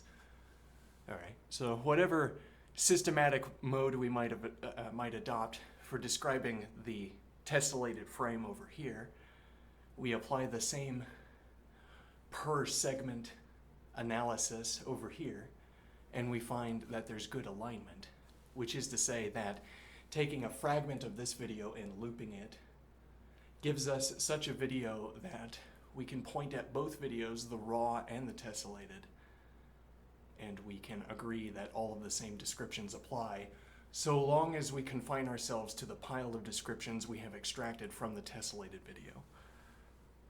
So to reorder that, we take a pile of descriptions, whatever that means, evocative word, hopefully. I take a pile of, let's see, Booleans, right? I come up with various ways of describing the tessellated video. And these are my ways of describing dancing. Because what I'm saying is that this tessellation was the same as over here, just with fewer details. Okay, and you call this your dancing, so I call this your dancing, or at any rate, desaturated fragment or model of it. All right, so now I'm saying that if your dancing deviates from my pile of Booleans, if I find that I need additional Booleans, whatever it would mean to need them, but if I need additional Booleans while talking about your raw video, they fit in over here. They're not already over here, or else I wouldn't need them, but they fit in. Well, what does that mean? It means that if your dancing style was to repeat a jumping jack on a metronome, indeed, would that I could. I could do that. Now, if your dancing style is to repeat a jumping jack on a metronome, all right, your jumping jacks are going to be deviations from one another, as if any one of them is a good framework for talking about any other of them. Similarly, this desaturated segment, carefully selected, this desaturated segment is a good stand-in for talking about any clip in time.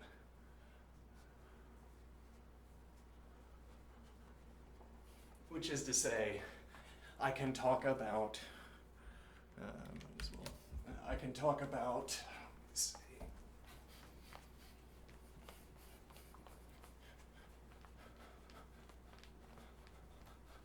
Let me think.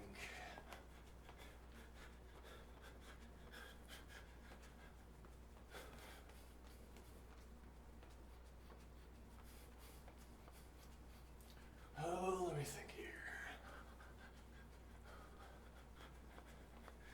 We're talking about, I have the clip of video that I take to be a good tessellatable stand-in, as if time-filling stand-in for an actual dancing sequence. Okay, or it's a repeated technique. Instead of talking about dancing, we could talk about somebody in a factory where someone in an assembly line performing the same actions repeatedly, you can, as it were, pin them to a wireframe where their actions will fall within what you can measure as a sort of deviation from the wireframe.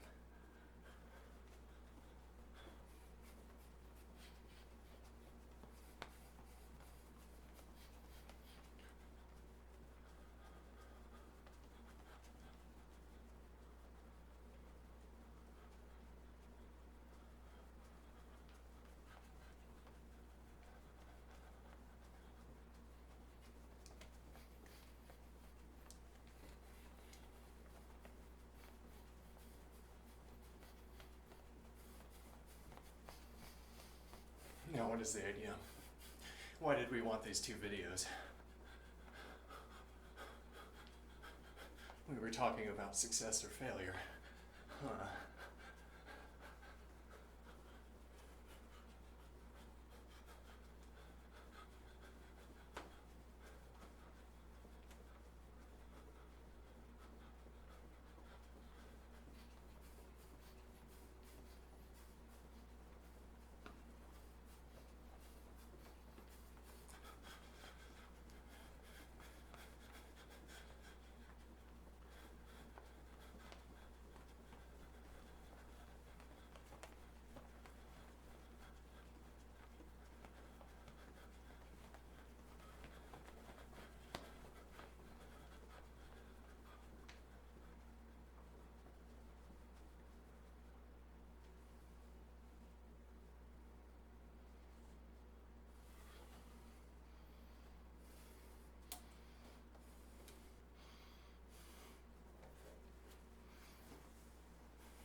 There's a bubble in my cheek. There was a bubble in my cheek. It arrived there and I didn't dismiss it. I could tighten the cheek in such a way that the bubble would disperse.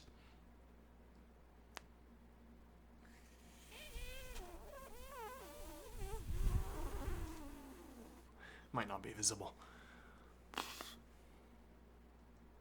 And I kept it there because it was facilitus to the, it was facilitus to whistling the next pitch that I wanted to whistle. Purely by chance. It wasn't a parameter that we initially had, that an air bubble would fill the cheek and adjust the upcoming whistle. But then one day there was an air bubble in the cheek and the whistling was better, and when I expelled the bubble, the whistling got worse. And then I learned that you could let the bubbles sit and adjust them and increase their size. Like if you notice you're building a bubble, you can make it a little bit bigger. And this adjusts the whistling in various ways. You get the sense, this upcoming whistle is going to need a big bubble in the cheek. And then fortuitously you feel the bubble event happening, and then you draw in more air into the bubble, and it makes the whistling go better. And you learn the association. Something in the moment preceding a whistle tells you if I need a big bubble, or tells you when the next bubble starts to inflate, I need it to be larger rather than smaller. E.g. Okay, now what is the idea? Again, not one of our initial parameters for whistling. When we set out to designate the activity of whistling, we thought, oh, well, we're physicists. We know what it means to whistle. Look, this guy over here, he whistles. Hey, Jim, do some whistling.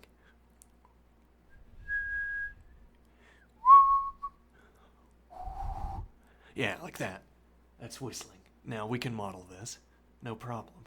Now, they're not going to account for the whistle. They're not going to account for the bubble in the cheek. They're going to come up with some simplified model.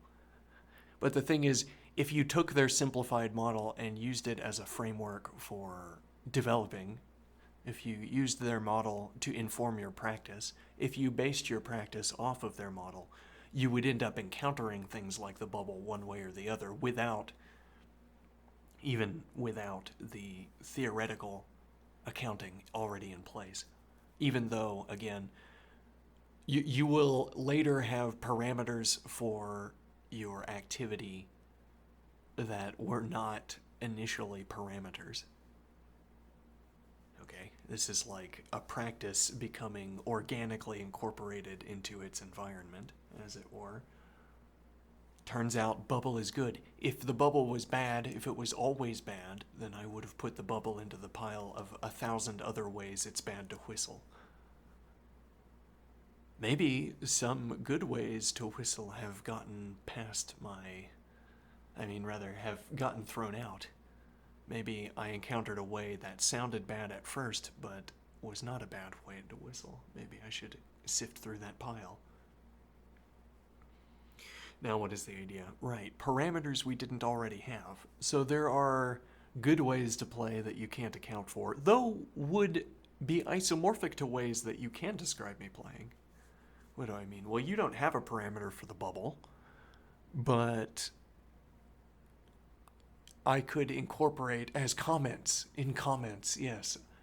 Intriguing. In comments, I incorporate my theory of the bubble, and I still follow your input suggestion. Let me see here. So I still follow your instructions. You say we're going to run routine 32B. All right, and I say, all right, 32B. Let me think which one that is. All right, now I start whistling through that, and unbeknownst to you, I hit my color comment that says bubble might happen here, and if it does, it needs to be large. All right, and now I let it does. I feel the bubble, and I let it grow large in my cheek, and then the whistle goes well. Okay, now, so I'm saying, so long as I am only reading instructions you give me for constructing a whistle, there is some corresponding mapped to way for me to execute that whistle with colored comments. With comments, but I like the word colored. Or I like the visual aspect of it. With colored comments, sure. And we might want more than one color of comment later, for all we know. So, speaking of which, there should be more than one comment with different colors. The idea that we have one symbol sequence committed to comments is a little bit absurd. Comment color too. Yep. Let me think here.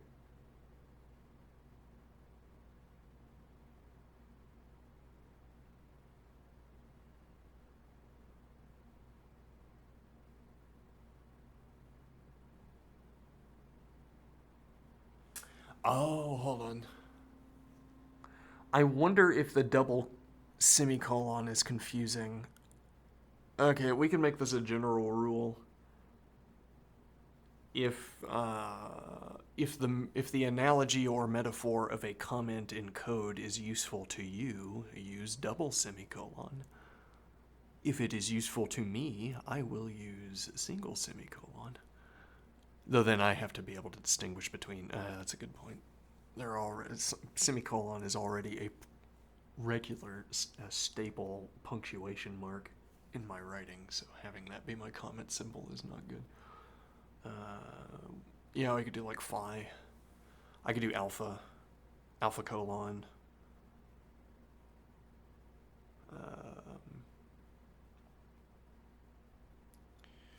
Or let's see, like phi and lambda,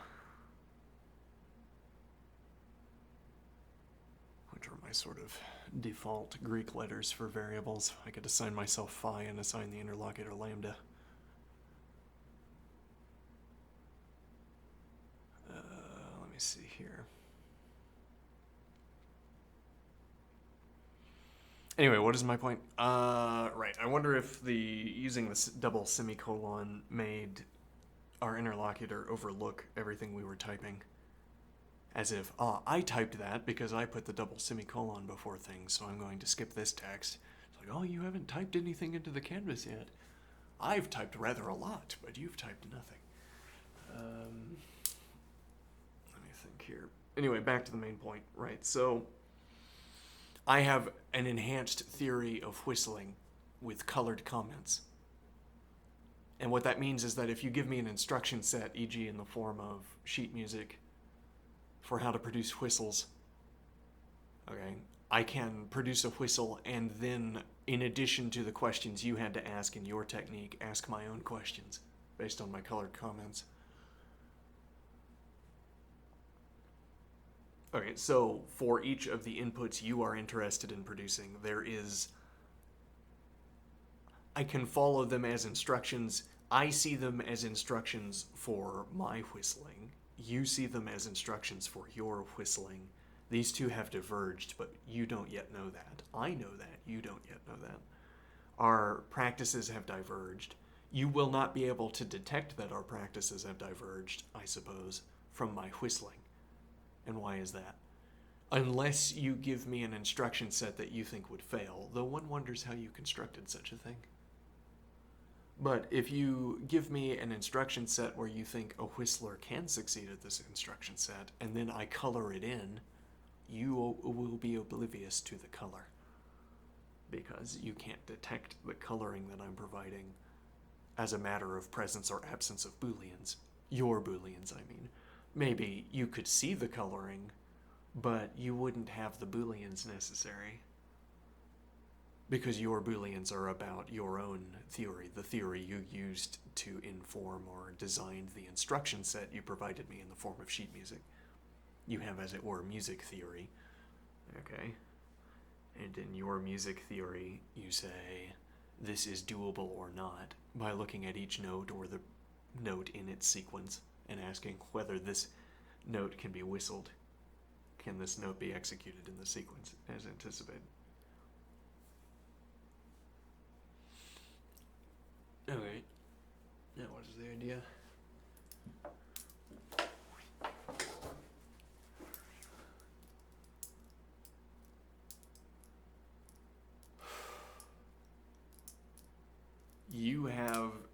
You give me an instruction set. You see it as an instruction set in your theory.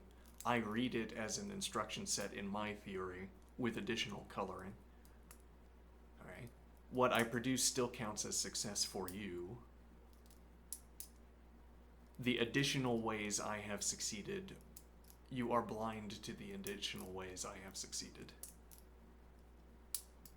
The coloring. Well, you can see the coloring, but you can't account for it using Booleans. You'd say, this coloring is present at this part of the piece. You can designate when it happens, as it were, or where it happens. You can see the coloring, and you know that the coloring arose at that timestamp, but you don't have the ways of Booleanizing a graph.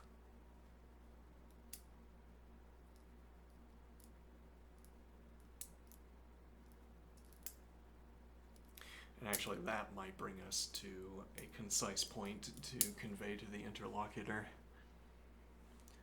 that I have the physical event that I'm modeling, and then I have the graph.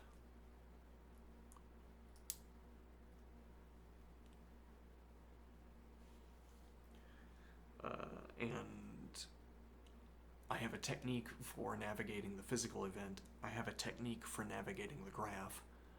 Typically, I elide this distinction. I see my navigation of the graph as being about the object. And if you said, no, it's about the graph, I'd say, haha, how droll, how pedantic. Yes, my thinking about the graph is about the graph, yes. But what makes thinking about the graph and thinking about the object hang together is that first, earlier in the day, I construct the object, the event. Later in the day, after I've had lunch and after I've written in my notebook, I come back and I analyze the graph. And then furthermore, I'm reminded of the content by the titles I put on the labels I put in the graph. Now, the labels don't have to be like that syntactically for me to do all of the same actions with numbers. But the labels need to be semantically relevant so that I know how to keep going. But also, more broadly maybe, because having a coherent practice of life involves, well, in this way, having a coherent practice of navigating graphs is, well, I arrive with a story at the graph. I recall the story that I told myself or wrote down in the notebook earlier in the day when I interacted with the physical regularity, when I interacted with the pattern. Okay? And now, well, it's like I can use the memory of the event as a mnemonic device. If I keep the semantics relevant, if I keep the labels relevant, I can use my memory of the event as a mnemonic device for navigating the graph, because I construct a narrative where I say, and now that I have plotted all of the time positions, I'm going to plot all of the, I don't know, whatever you would do as I don't know. Now that I have manipulated graph A according to technique 5, I will manipulate graph B according to technique 3. According to formula 3. Okay, and now these would have labels, semantically relevant labels, or even technically relevant labels. I say I'm going to use a Taylor series, e.g. I'm going to construct a Taylor series and solve it because the answer will be relevant to this question. Okay. Now if I instead say, I have to execute an instance of technique 5. What is technique 5? Oh, well, if I just have it in a database, it doesn't matter. I don't have to call it the Taylor series, though it is convenient to do so because it's more evocative.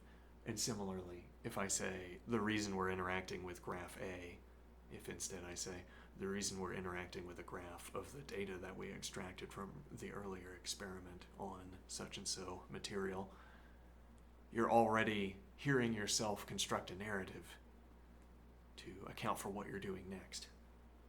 You'll hit the end of the sentence and say, and that means we need to move on to doing this. Yes. Good. Okay.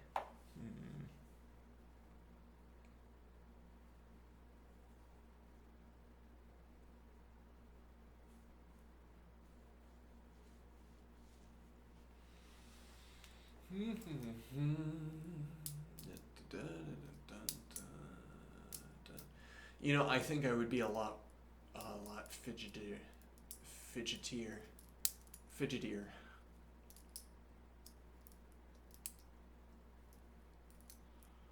think I would be a lot fidgetier.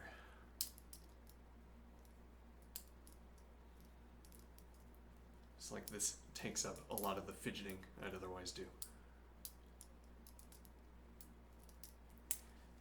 I'm sitting like this and somebody's talking to me, just like, you know.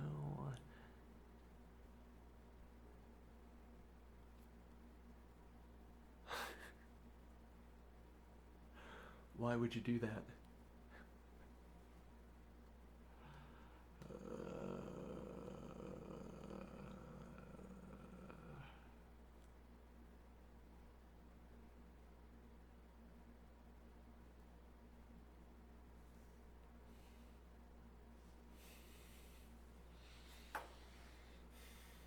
What was I saying? The idea of... I had a particular point that I thought would be well conveyed to the interlocutor, but now I'm dropping it, I think. Mm-hmm.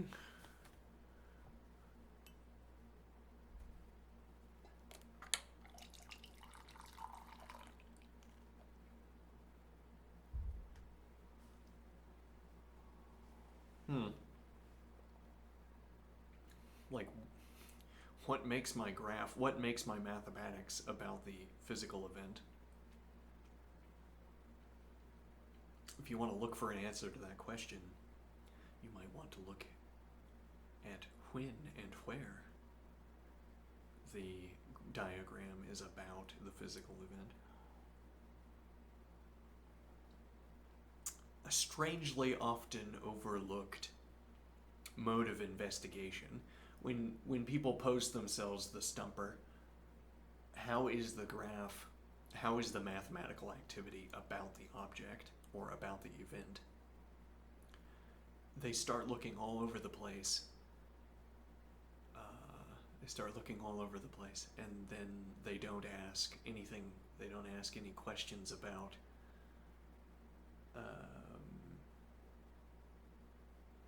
the occasion where the math was about the physical event. Well, you might say, where is it true that the math is about the physical event? Is it true, is the math true about the physical event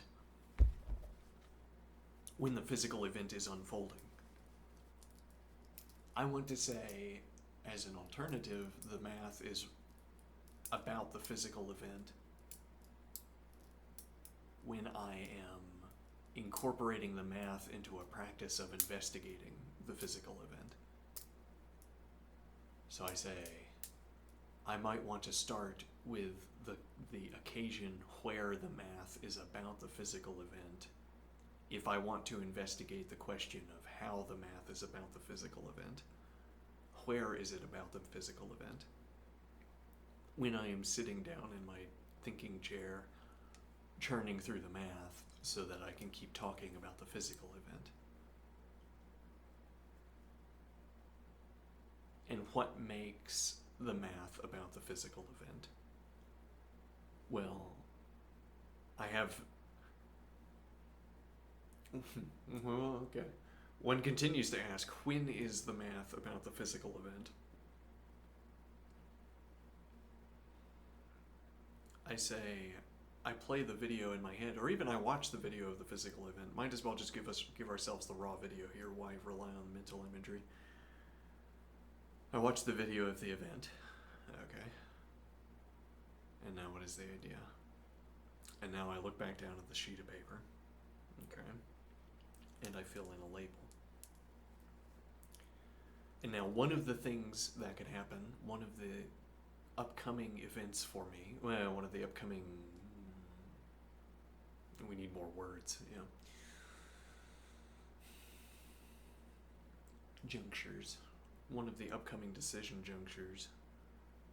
I read the label again, and I recall writing the label, and then I recall imagining the event, watching the video of the event. I read the label, and then I watch the video of the event again. And then I say, there is what this label is about. I pause the video and say, what starts here is what this label is about. Or in some other way I characterize the video, and I say, this label has something to do with how I've characterized the video.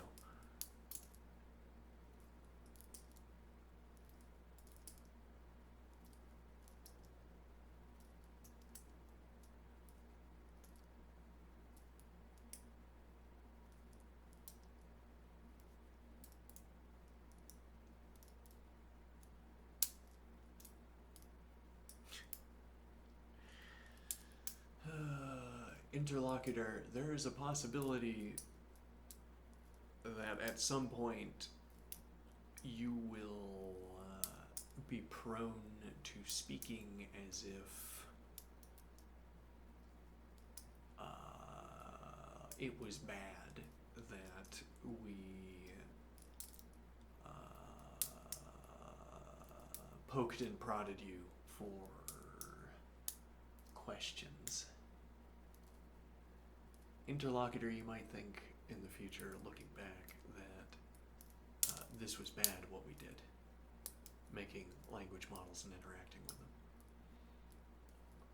them. Though in such a case, you will not say of our interactions that they were unworthy or vain. What do I mean? Well, one way or the other, as it turns out, you're going to be putting in some effort on this problem that we're trying to solve. The coding problem, yes, the leetcode problem we didn't finish earlier. Now, you could output the solution. You could go through the effort of constructing a solution and then output it. And I'm saying, no. With a comparable amount of computation, what we are going to produce instead is my solution and my increase in knowledge. We're going to get double benefit. And then if we have to sort of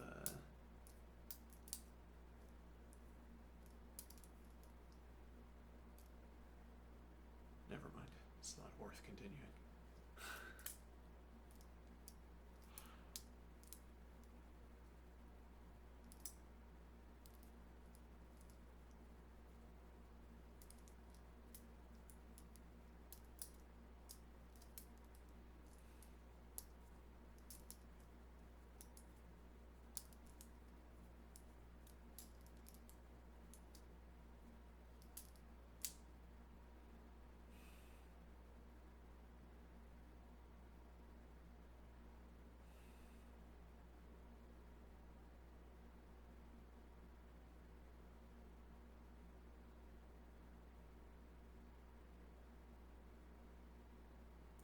Maybe I should go back through axiomatic set theory with my own collection of operators.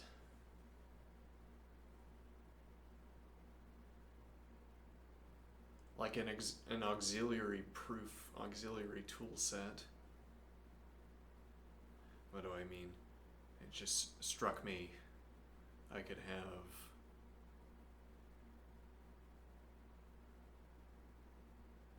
could have an operator where I remove an element and I make an assertion about what element I got out.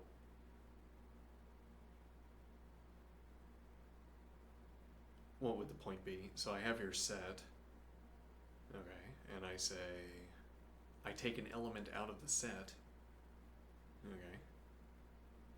And it is a named element as opposed to a variable. Okay. And now the idea is I have access to, there exists an X such that whatever properties I purport A to have, there exists an X such that. Well, yeah, so I open up an A and take an element out at random, and then I open up B and take an element out at random, and I say I take A out of both, and then I say there exists an X such that X is an element of A and X is an element of B. Okay, and the idea would be that this would give us access to, I don't know. Well, one point would be that if I have, I could construct sets that violate a description. Or I could construct sets that adhere to a description but contain a counterexample, and now this gives us a sort of direct mechanical way of asserting that a property contrary element was an element of a set, which that would mean that I extract an element from a set and it has a property that another part of the proof says that set doesn't have, e.g.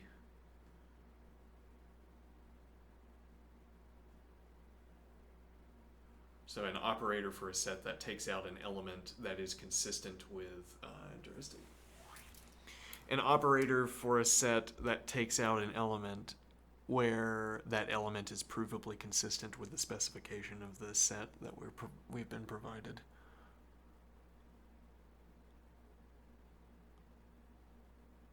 Whatever provably means here. Yeah. All right. Hold on. I'm gonna take a quick break. I'll be right back.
ring radius of the lips while whistling.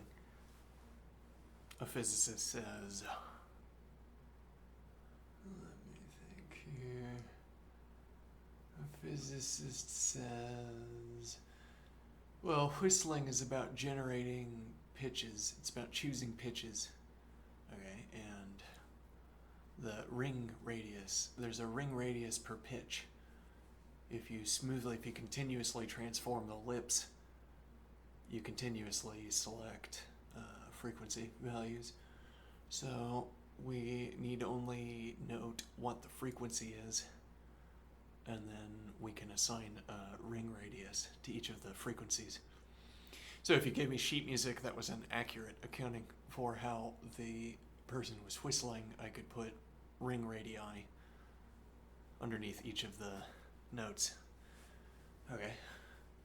And now what is the idea? And now I say, now it's true that this allows you to represent any state of my lips, but it does not give you a way for accounting for my choice of which ring radii I wanted. It is that to say, it doesn't give me a way of accounting for what frequencies you chose. Interesting question here. Let me think. I want to say my pattern was a Baroque pattern, and you want to say it was a pattern of variety alpha 136. Okay. Apparently. So you fed my notes through a function and it spat out alpha 136, as opposed to alpha 135, I suppose. Yeah, or beta 27. Yeah.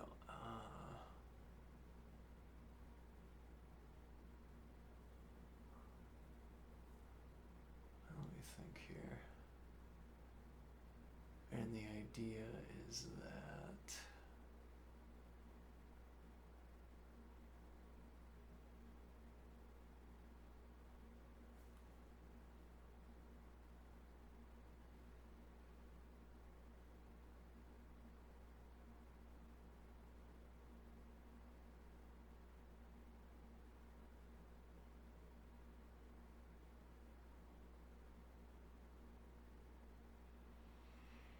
idea is that one mode of accounting for my whistling is to say however many frames of ring radius A, however many frames of ring radius B, and then a sort of different layer of accounting is that you take these as units, these intervals with a given ring radius, you take them as units, you call them notes, and you run music theory on them instead.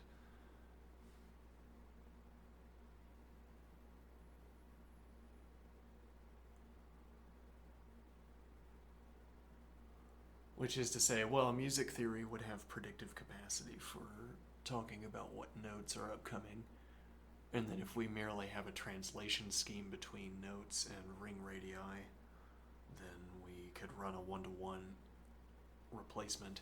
Whatever note sequence our music theory tells us is upcoming, we say we're going to convert that into ring radii, and then supposing our theory was correct about which notes the person whistles, then our ring radii values are correct.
wonder if maybe it's not good to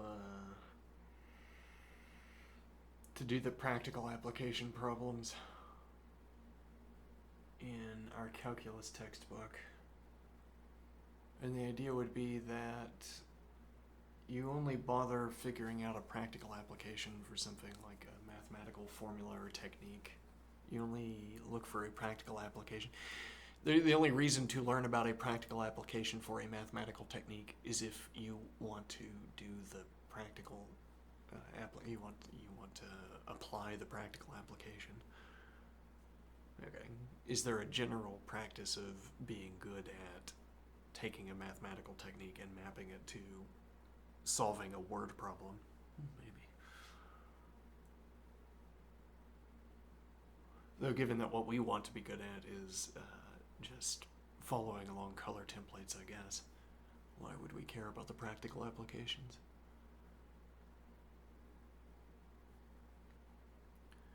I'm thinking what we're going to do with the time we have left today is I'm going to say, interlocutor, I will look at your solution soon. But first, we will look at my solution. Why? Because I'm certain that this will work with I'm confident that this will work with a little bit of retooling. I don't know that your solution will work with a little bit of retooling. Later on, this discussion will be different, where I will say, I know your solution will work with a little bit of retooling. Or none. However, it was not the point to exercise your faculties in this matter. It was the point to exercise my faculties.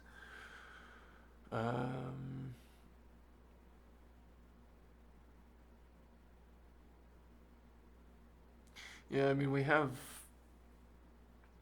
most of the test cases down. I mean, much of the exercise is going to end up being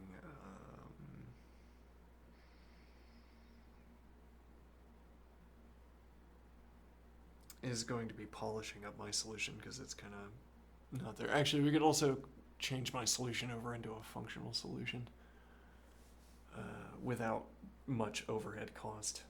We can give up all mutation on this problem. Merely a convenience. Well, yeah, interesting. We run make vector at the beginning.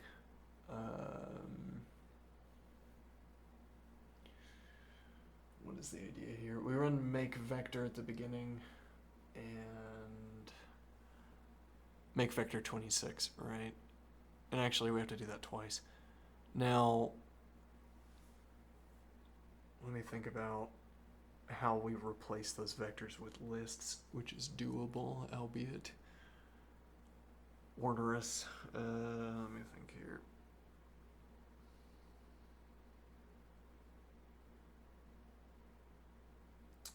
Oh, well, actually the initial part where you scan the string, that is more difficult to replace with a list. Let me think.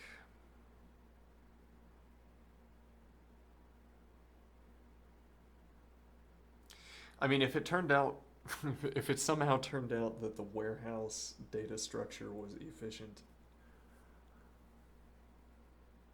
that would be horrible in a way, wouldn't it?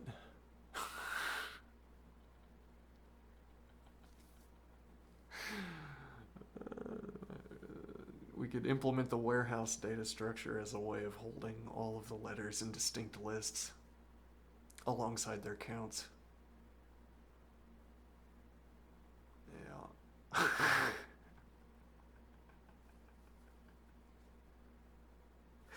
No, surely better would be the book. The page turn implementation.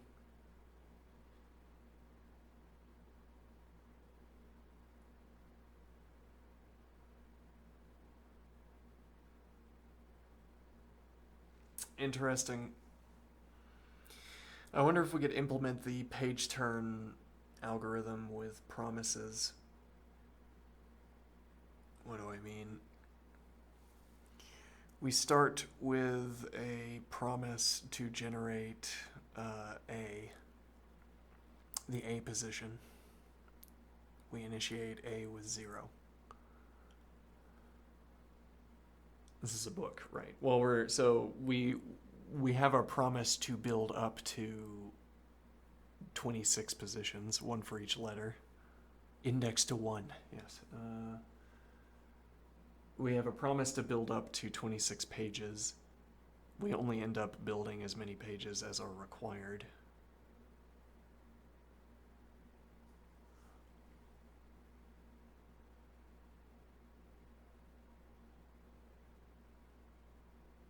Okay, why wouldn't we just have... let me think here.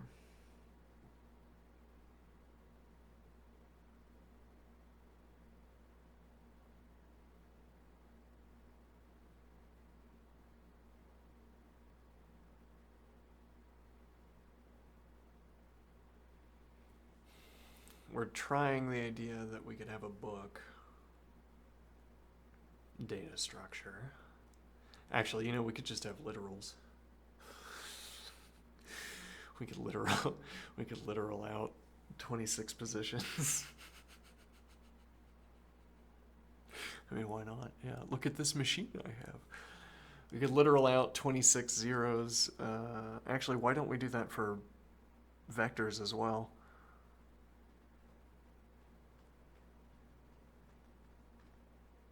Okay. Yeah, but I mean, you could also just have list range. Or really, it would be for list range const 0. Alright, now we have our list of 26 0 positions. We're in the 0th position, the before A position, I guess. And now I can cycle through the book to navigate to a letter position.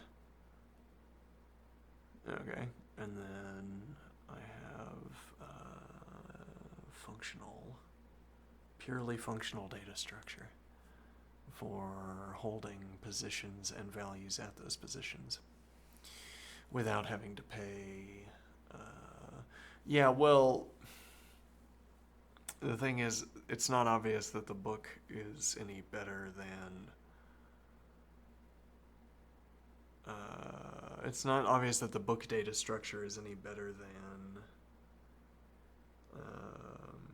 just having a list with 26 values in it and then cycling through the list to update those values.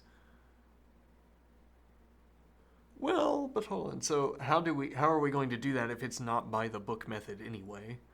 What do I mean? So we want to get to a position in a list and change its value, but what does it mean to change its value in this context?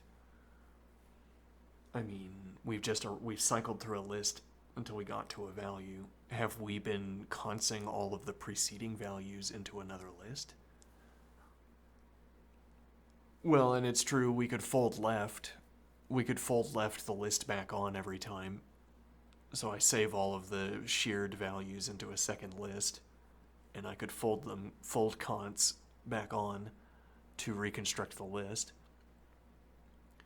Okay, though that would only be useful if fold consing put us closer to the relevant value. That's interesting. Like, let's say I just did M. Okay, so I've put M into my other list, my second list, after changing it. Or I've removed M from the main list, I've replaced the value, and now I can either fold cons the second list onto the primary list, or I can cycle through positions.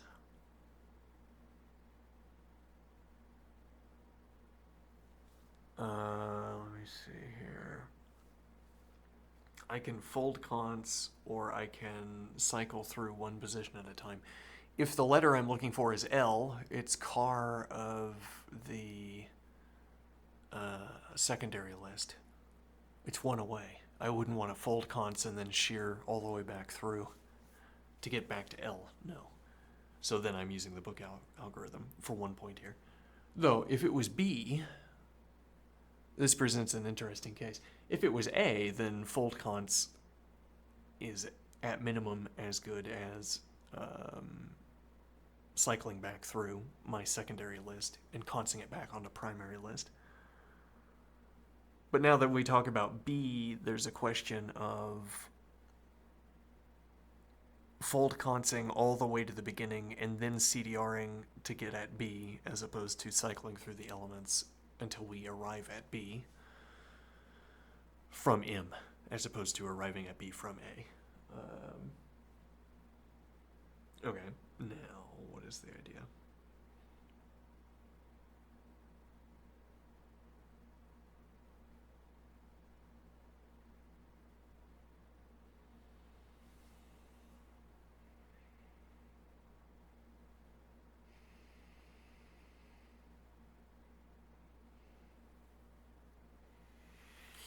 Could be that fold consting is more efficient enough. Could be that fold consting is more efficient than single consting. Iterative single consting. Okay. So that resetting to A is, well, and it's more efficient enough that the additional operation of CDRing back to B is paid for by the additional efficiency. And now we'd prefer to fold const rather than... we would prefer to fold const in the case of B. And then I guess the point would be there's some critical letter where we would still prefer to fold const, but beyond that letter we would prefer to single const.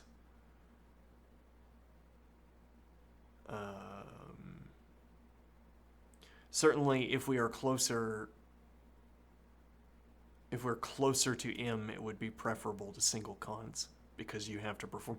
Yeah, you'd have to be on the side of A. You'd have to be on the A side of this stretch for fold consting and then consting possibly to be... or CDRing. Fold consting and then CDRing possibly to be more efficient, because you have to perform those same CDR and const operations in the other direction. So you'd have to be on A side of the halfway point.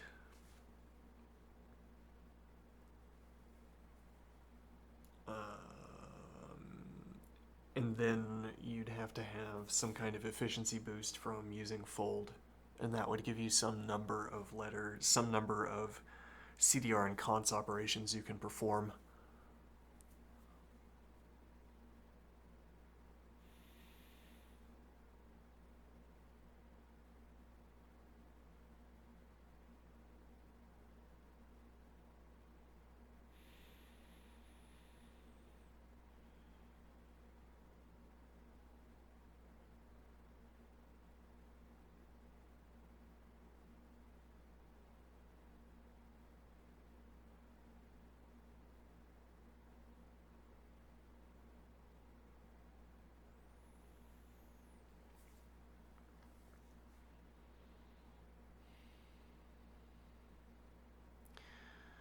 Now I am thinking we might just stick to, well, it'd be an optimization, but we would have to ask the interlocutor.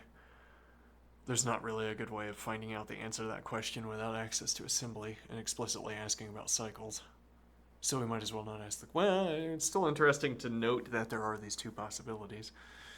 But okay, so we single const, we have a book algorithm that cycles through the list and maintains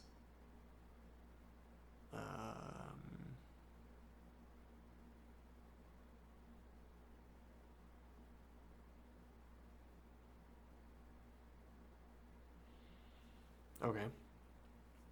And then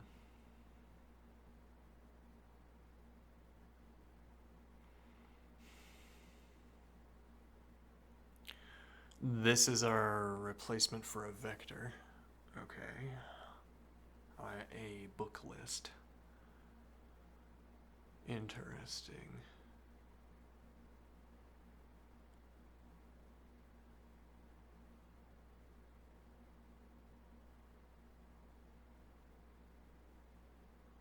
So we would want to go back to our lean suggestions.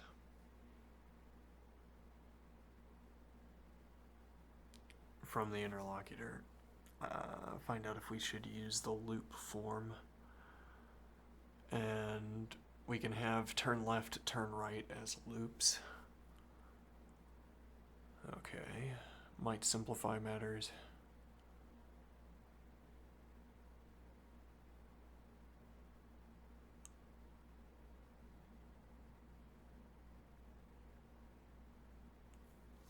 So our replacement for a vector is going to be a book. And now the idea is that we start with, well, I mean, starting with a literal book, with a 26 long literal book would be a way to do it. Position 0 in a 26 long literal book. Okay, and then we cycle to the relevant index values, update the values that are held on a given page until we've updated how many of each character we have. Okay, now we save that book.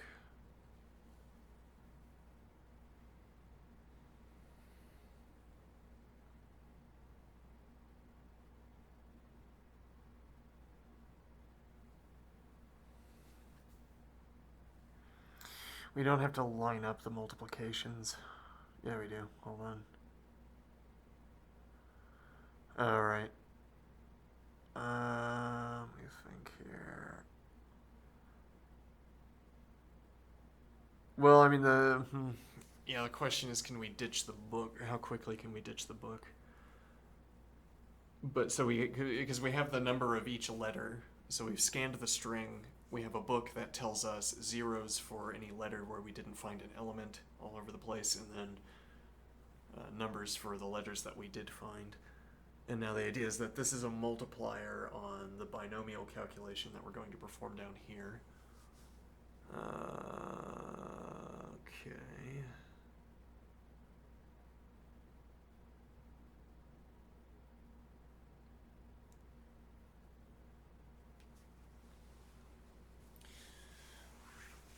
They're multipliers. So for each letter, we would have the position in the top book that tells us how many instances of that letter we had, and we'd have a position in the bottom book, which tells us the mod status. Interesting, though, as we noted earlier, there are only two values that the mod status can have. Either one up or one down. Baseline or one up.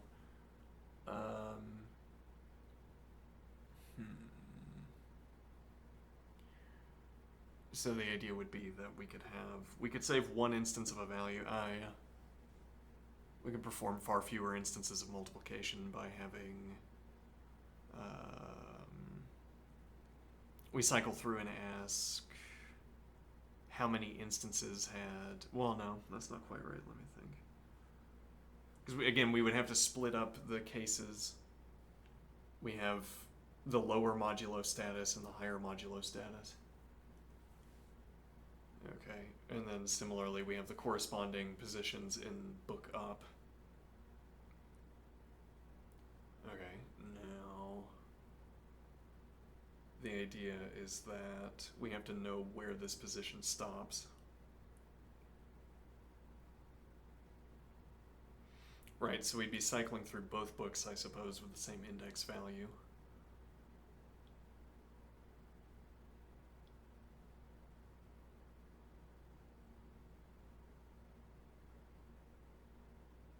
So I'm summing up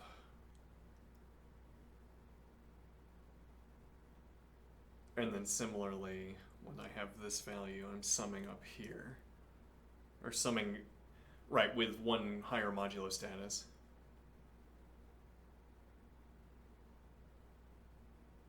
And then I multiply this value by the value down, this value by the value up.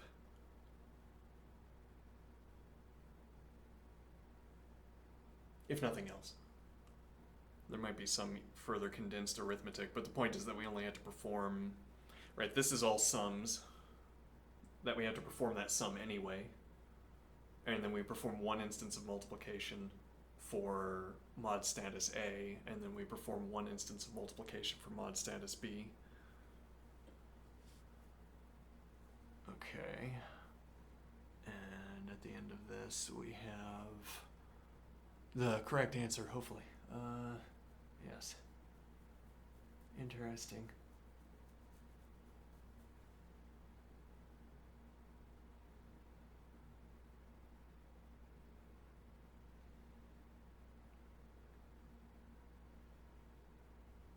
Actually, there's an interesting point that we can't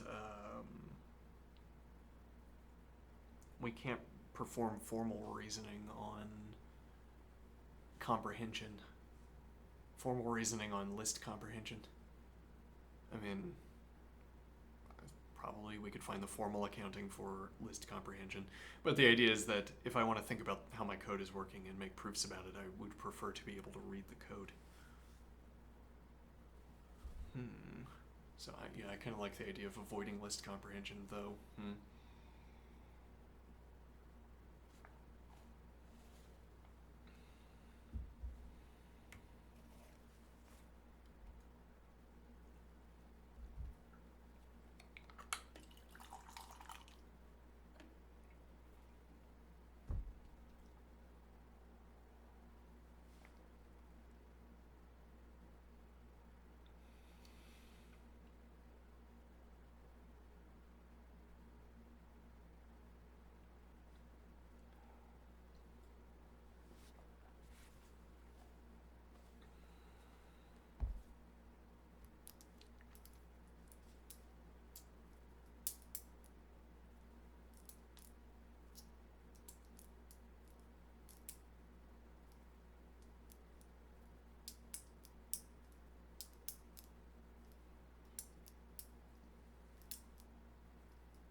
much time do I have to work?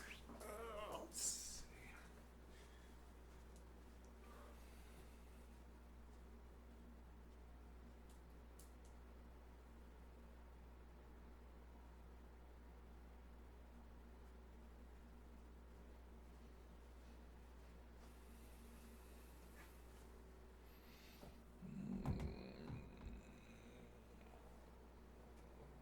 Hold on, I'll be right back.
Alright, I'm back.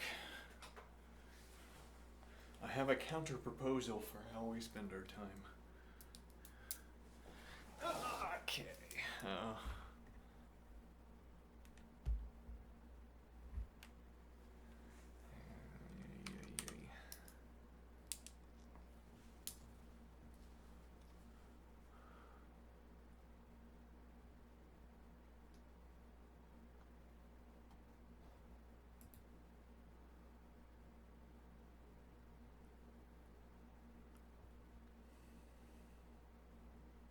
Am I muted or anything? Let's see.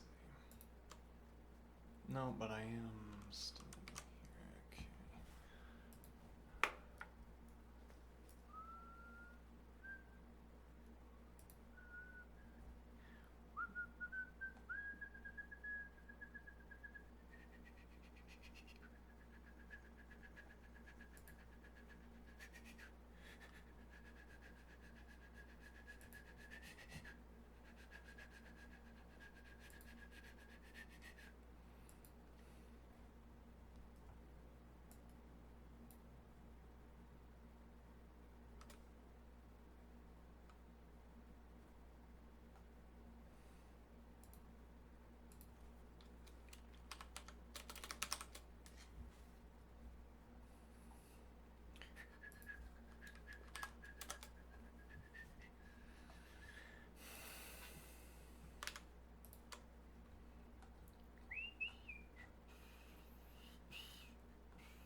Yeah, I don't know why this is 27.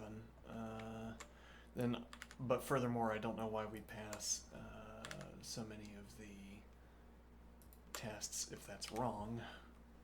Let's see.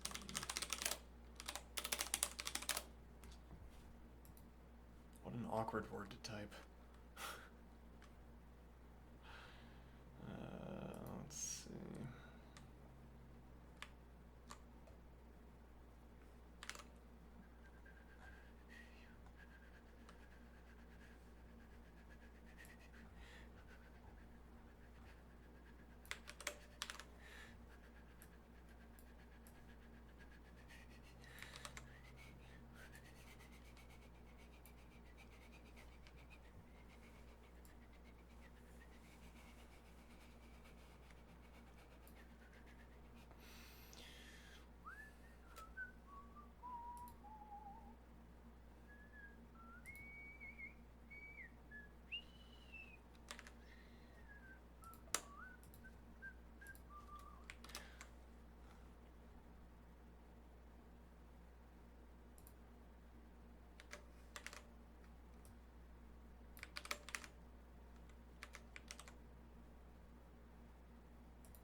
Yeah, the 27 is a mystery here, to be sure. I don't know why that would work.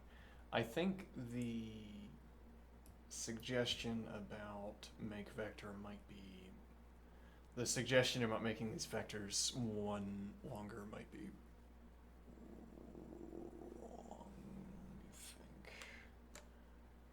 No, well, so you could do... You have here ref index 96, so you could subtract some other value would be the point.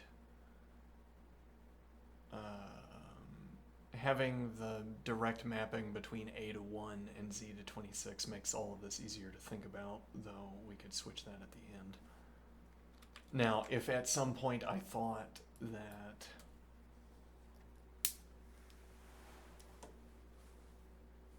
let me think. If at some point I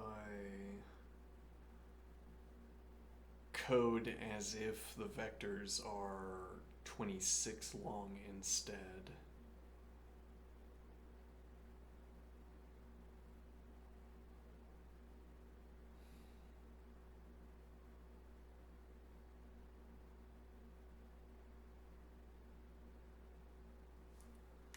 well, like here we pass 26 as our index value. Now we run ref integer vector ref alphabet count vector index. There's also the point that these are two vectors. Now there might not be an explicit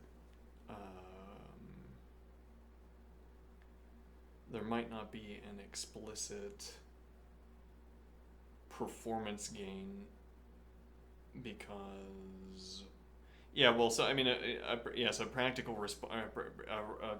pragmatically minded response here would be to ask, does it actually reduce off by 1 errors to use 26 to have A map to 1 instead of A map to 0? It might introduce off by 1 errors if other people are accustomed. Well, yeah, it's a purely conventional question. Well, it's like if we all said to each other, if we arrive at a dilemma and one of the two options is more efficient and a little bit more mentally taxing, then we'll all take the more efficient routing and eat the mental taxation, pay the mental taxation. Or the other way around. Okay, then our convention would give us a consensus on a case like this, whether we pass 26 or whether we pass 25. Now, and again, I don't think that there is an arithmetic reason. I don't think there's a cost we have to pay for choosing length of, well, it would be length 26 instead of 27 with last position 25 instead of 26. I don't think there's any arithmetic cost because we're not bound. Like if we did, at some point the interlocutor used this as a tool where we say minus char to integer active char to integer a. If you use a construction like this, then you would need to do sub 1 because let's do active char.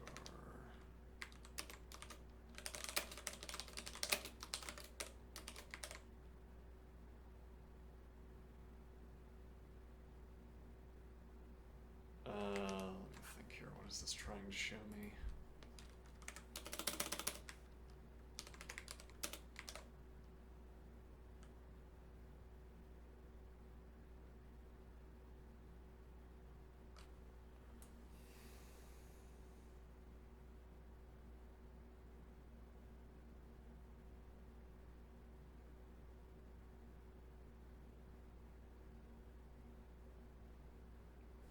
Yes, and similarly, if we set this to D instead.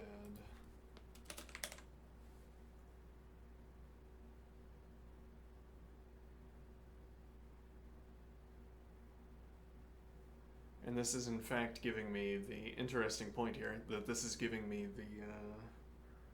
vector position if we index to 0. Now, this isn't a good idea to begin with, I think, because there's a literal value we could include instead. I mean, there's an explicit answer to that question of whether you'd prefer to have a literal or prefer to do char to integer byte A.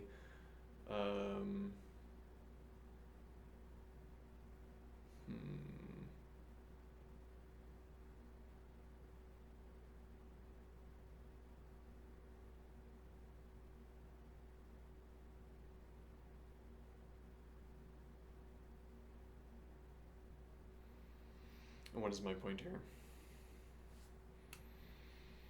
This would have been a kind of mechanical justification if in fact I did have to perform sub 1 here, but as it turns out this favors the, like I don't have to do sub or add 1 here to get the correct vector position if I have indexed to 0 out of this operation.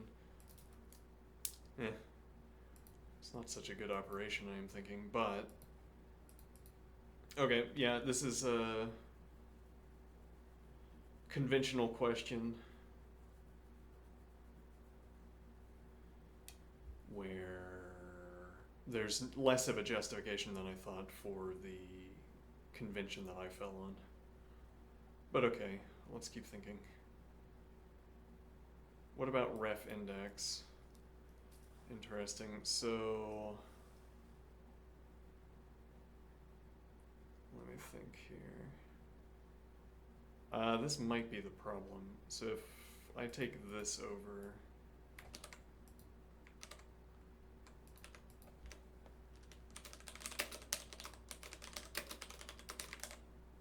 no, that correctly gives me my, I have that aligned. It correctly gives me my vector position that I've assigned to A.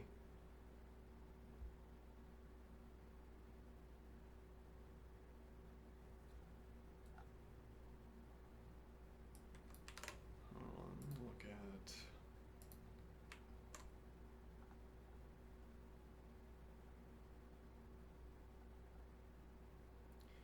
ABCYY and show me, let me think here.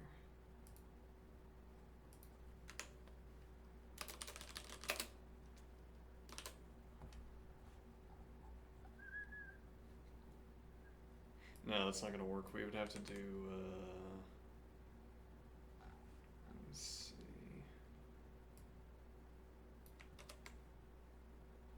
We could do this.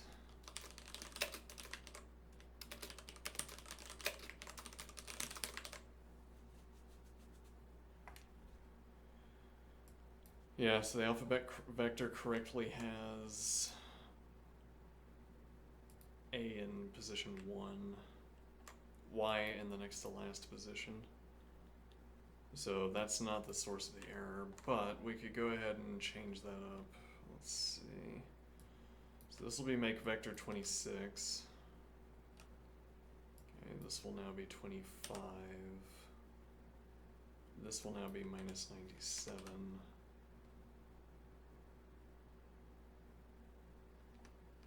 25, 26.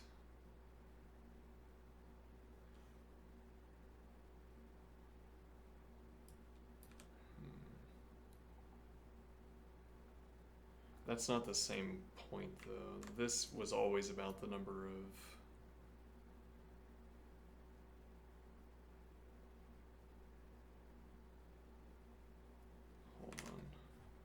So this error message is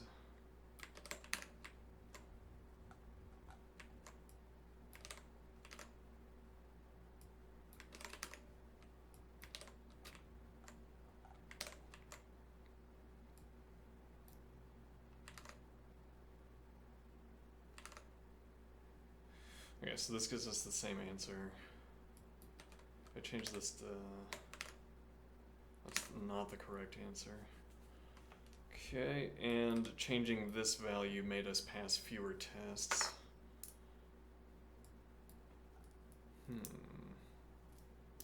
Alright, let's look at the let's look at the interlocutor's test cases.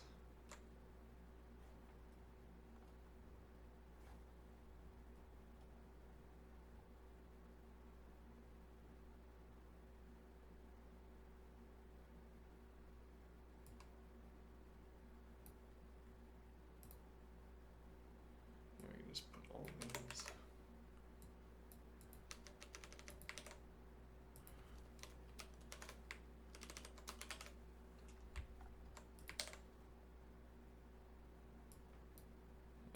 Yeah, not ideal. Hold on. Let's see. We have 1, 2, 1, 1, 2, 2. Okay.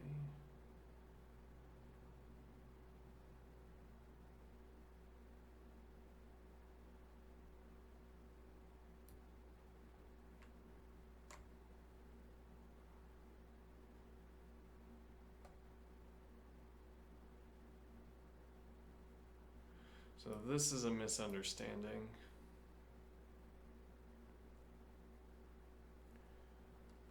Let's see. Alright, let me see here.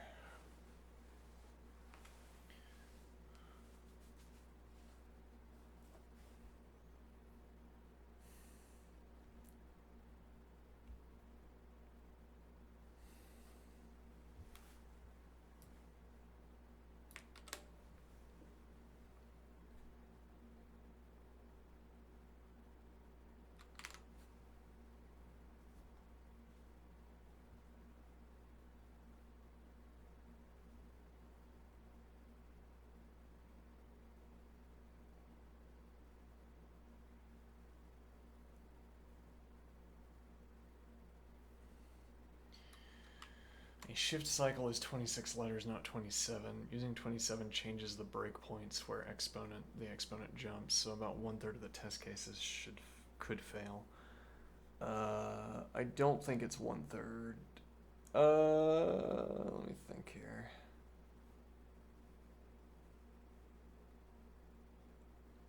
So the case where it fails, I haven't reasoned about where.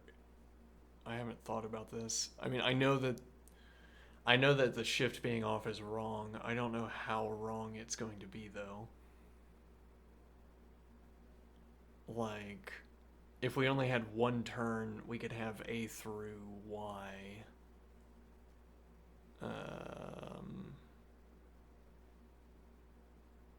And we would not be off, for instance. And then if we include Z and we take 27 steps. Well, no, if we take. No, so if we had Y. No, yeah, we would take 26 steps. Hold on, no, this is confusing. Hold on.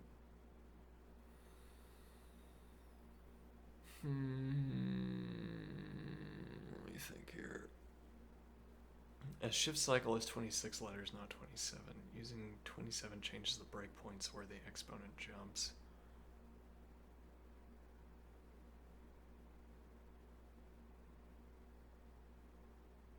Yeah, I can't figure that out at the moment. Let's see. Missing modular reduction.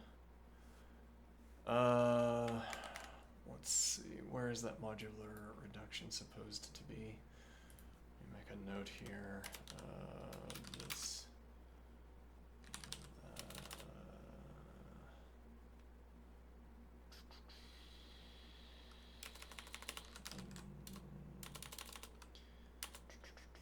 These expectations for output values are misaligned, are incorrect. 26 is somehow being incorporated into. Yeah. Alright, fine. Let's see. Mod. When we're performing exponentiation, where are we performing exponentiation?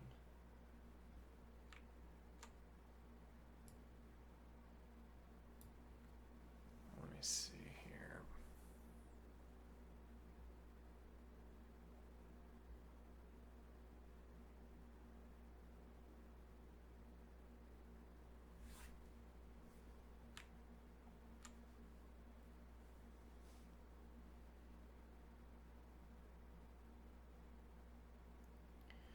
Yeah, that suggestion is also wrong, I think. So this is saying,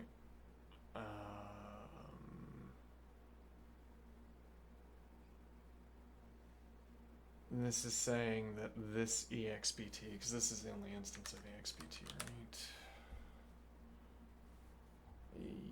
Yeah, saying that this value could blow up, but the maximum value of EXPT integer.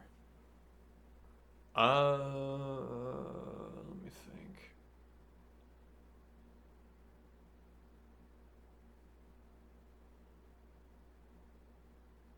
I don't think the maximum value of EXPT integer is all that high.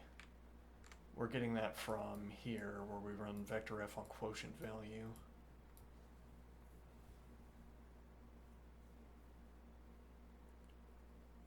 Okay. We run vector f on the quotient value.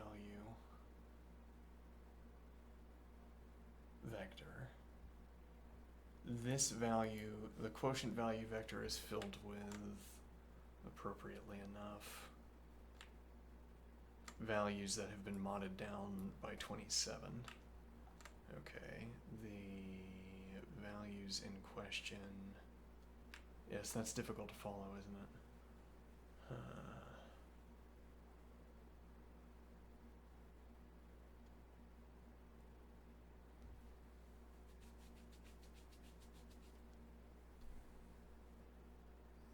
Yes, though I will note interlocutor.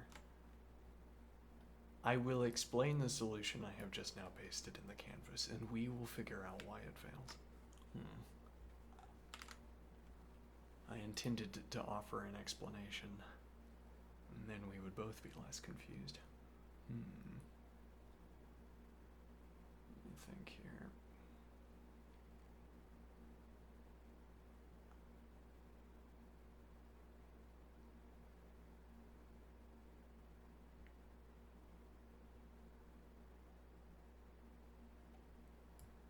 Quotient value. Okay. Where did we fill that in? We took target value, added index,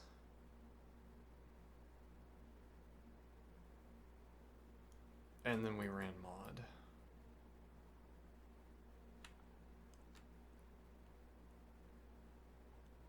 Turn value, not target value, right? So let's simply say that that is, let's see, oh, hold on, wrong page. So yeah, okay, that's 10 to the 5th. So actually, yes, 2 to that value would be over much, right?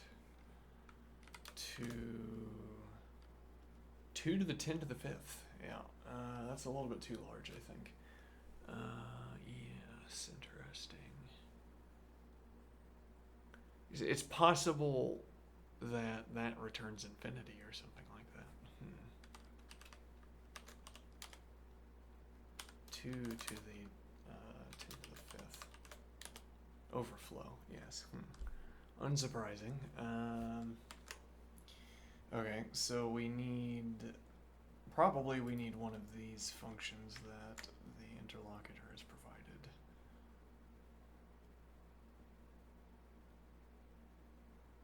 Fast exponentiation, e.g.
Maybe the idea, maybe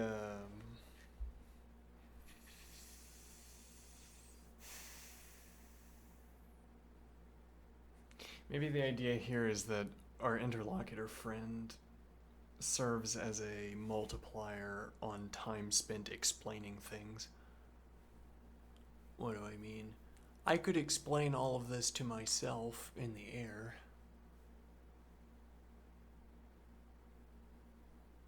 And then I would have wind. Or I can explain all of this to the interlocutor, and at the end I have a lucid presentation on whatever points I decided were relevant. The procedure skips over any position in the dual vectors for the value in the alphabet count vector is 0. For any position in the dual vector that contains a positive value, the procedure performs.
Well, so it wouldn't be, let's see, it'd be 100,000 to the fifth, divided by 26. Yeah, it'd be 2 to the 3,846.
I'm having some difficulty understanding this fast modular exponent.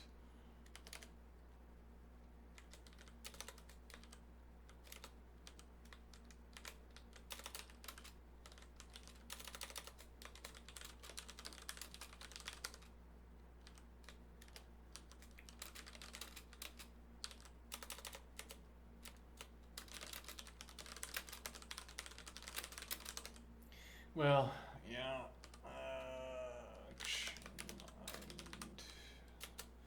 Yeah, let's just go for this.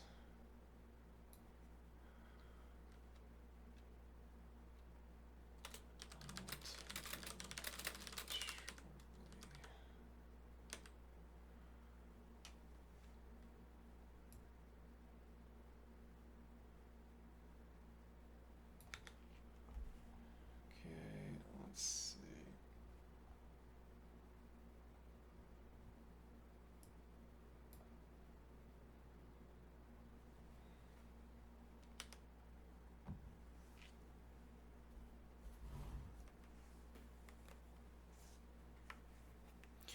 Alright, I'm gonna end my stream here. I'm gonna eat dinner and then.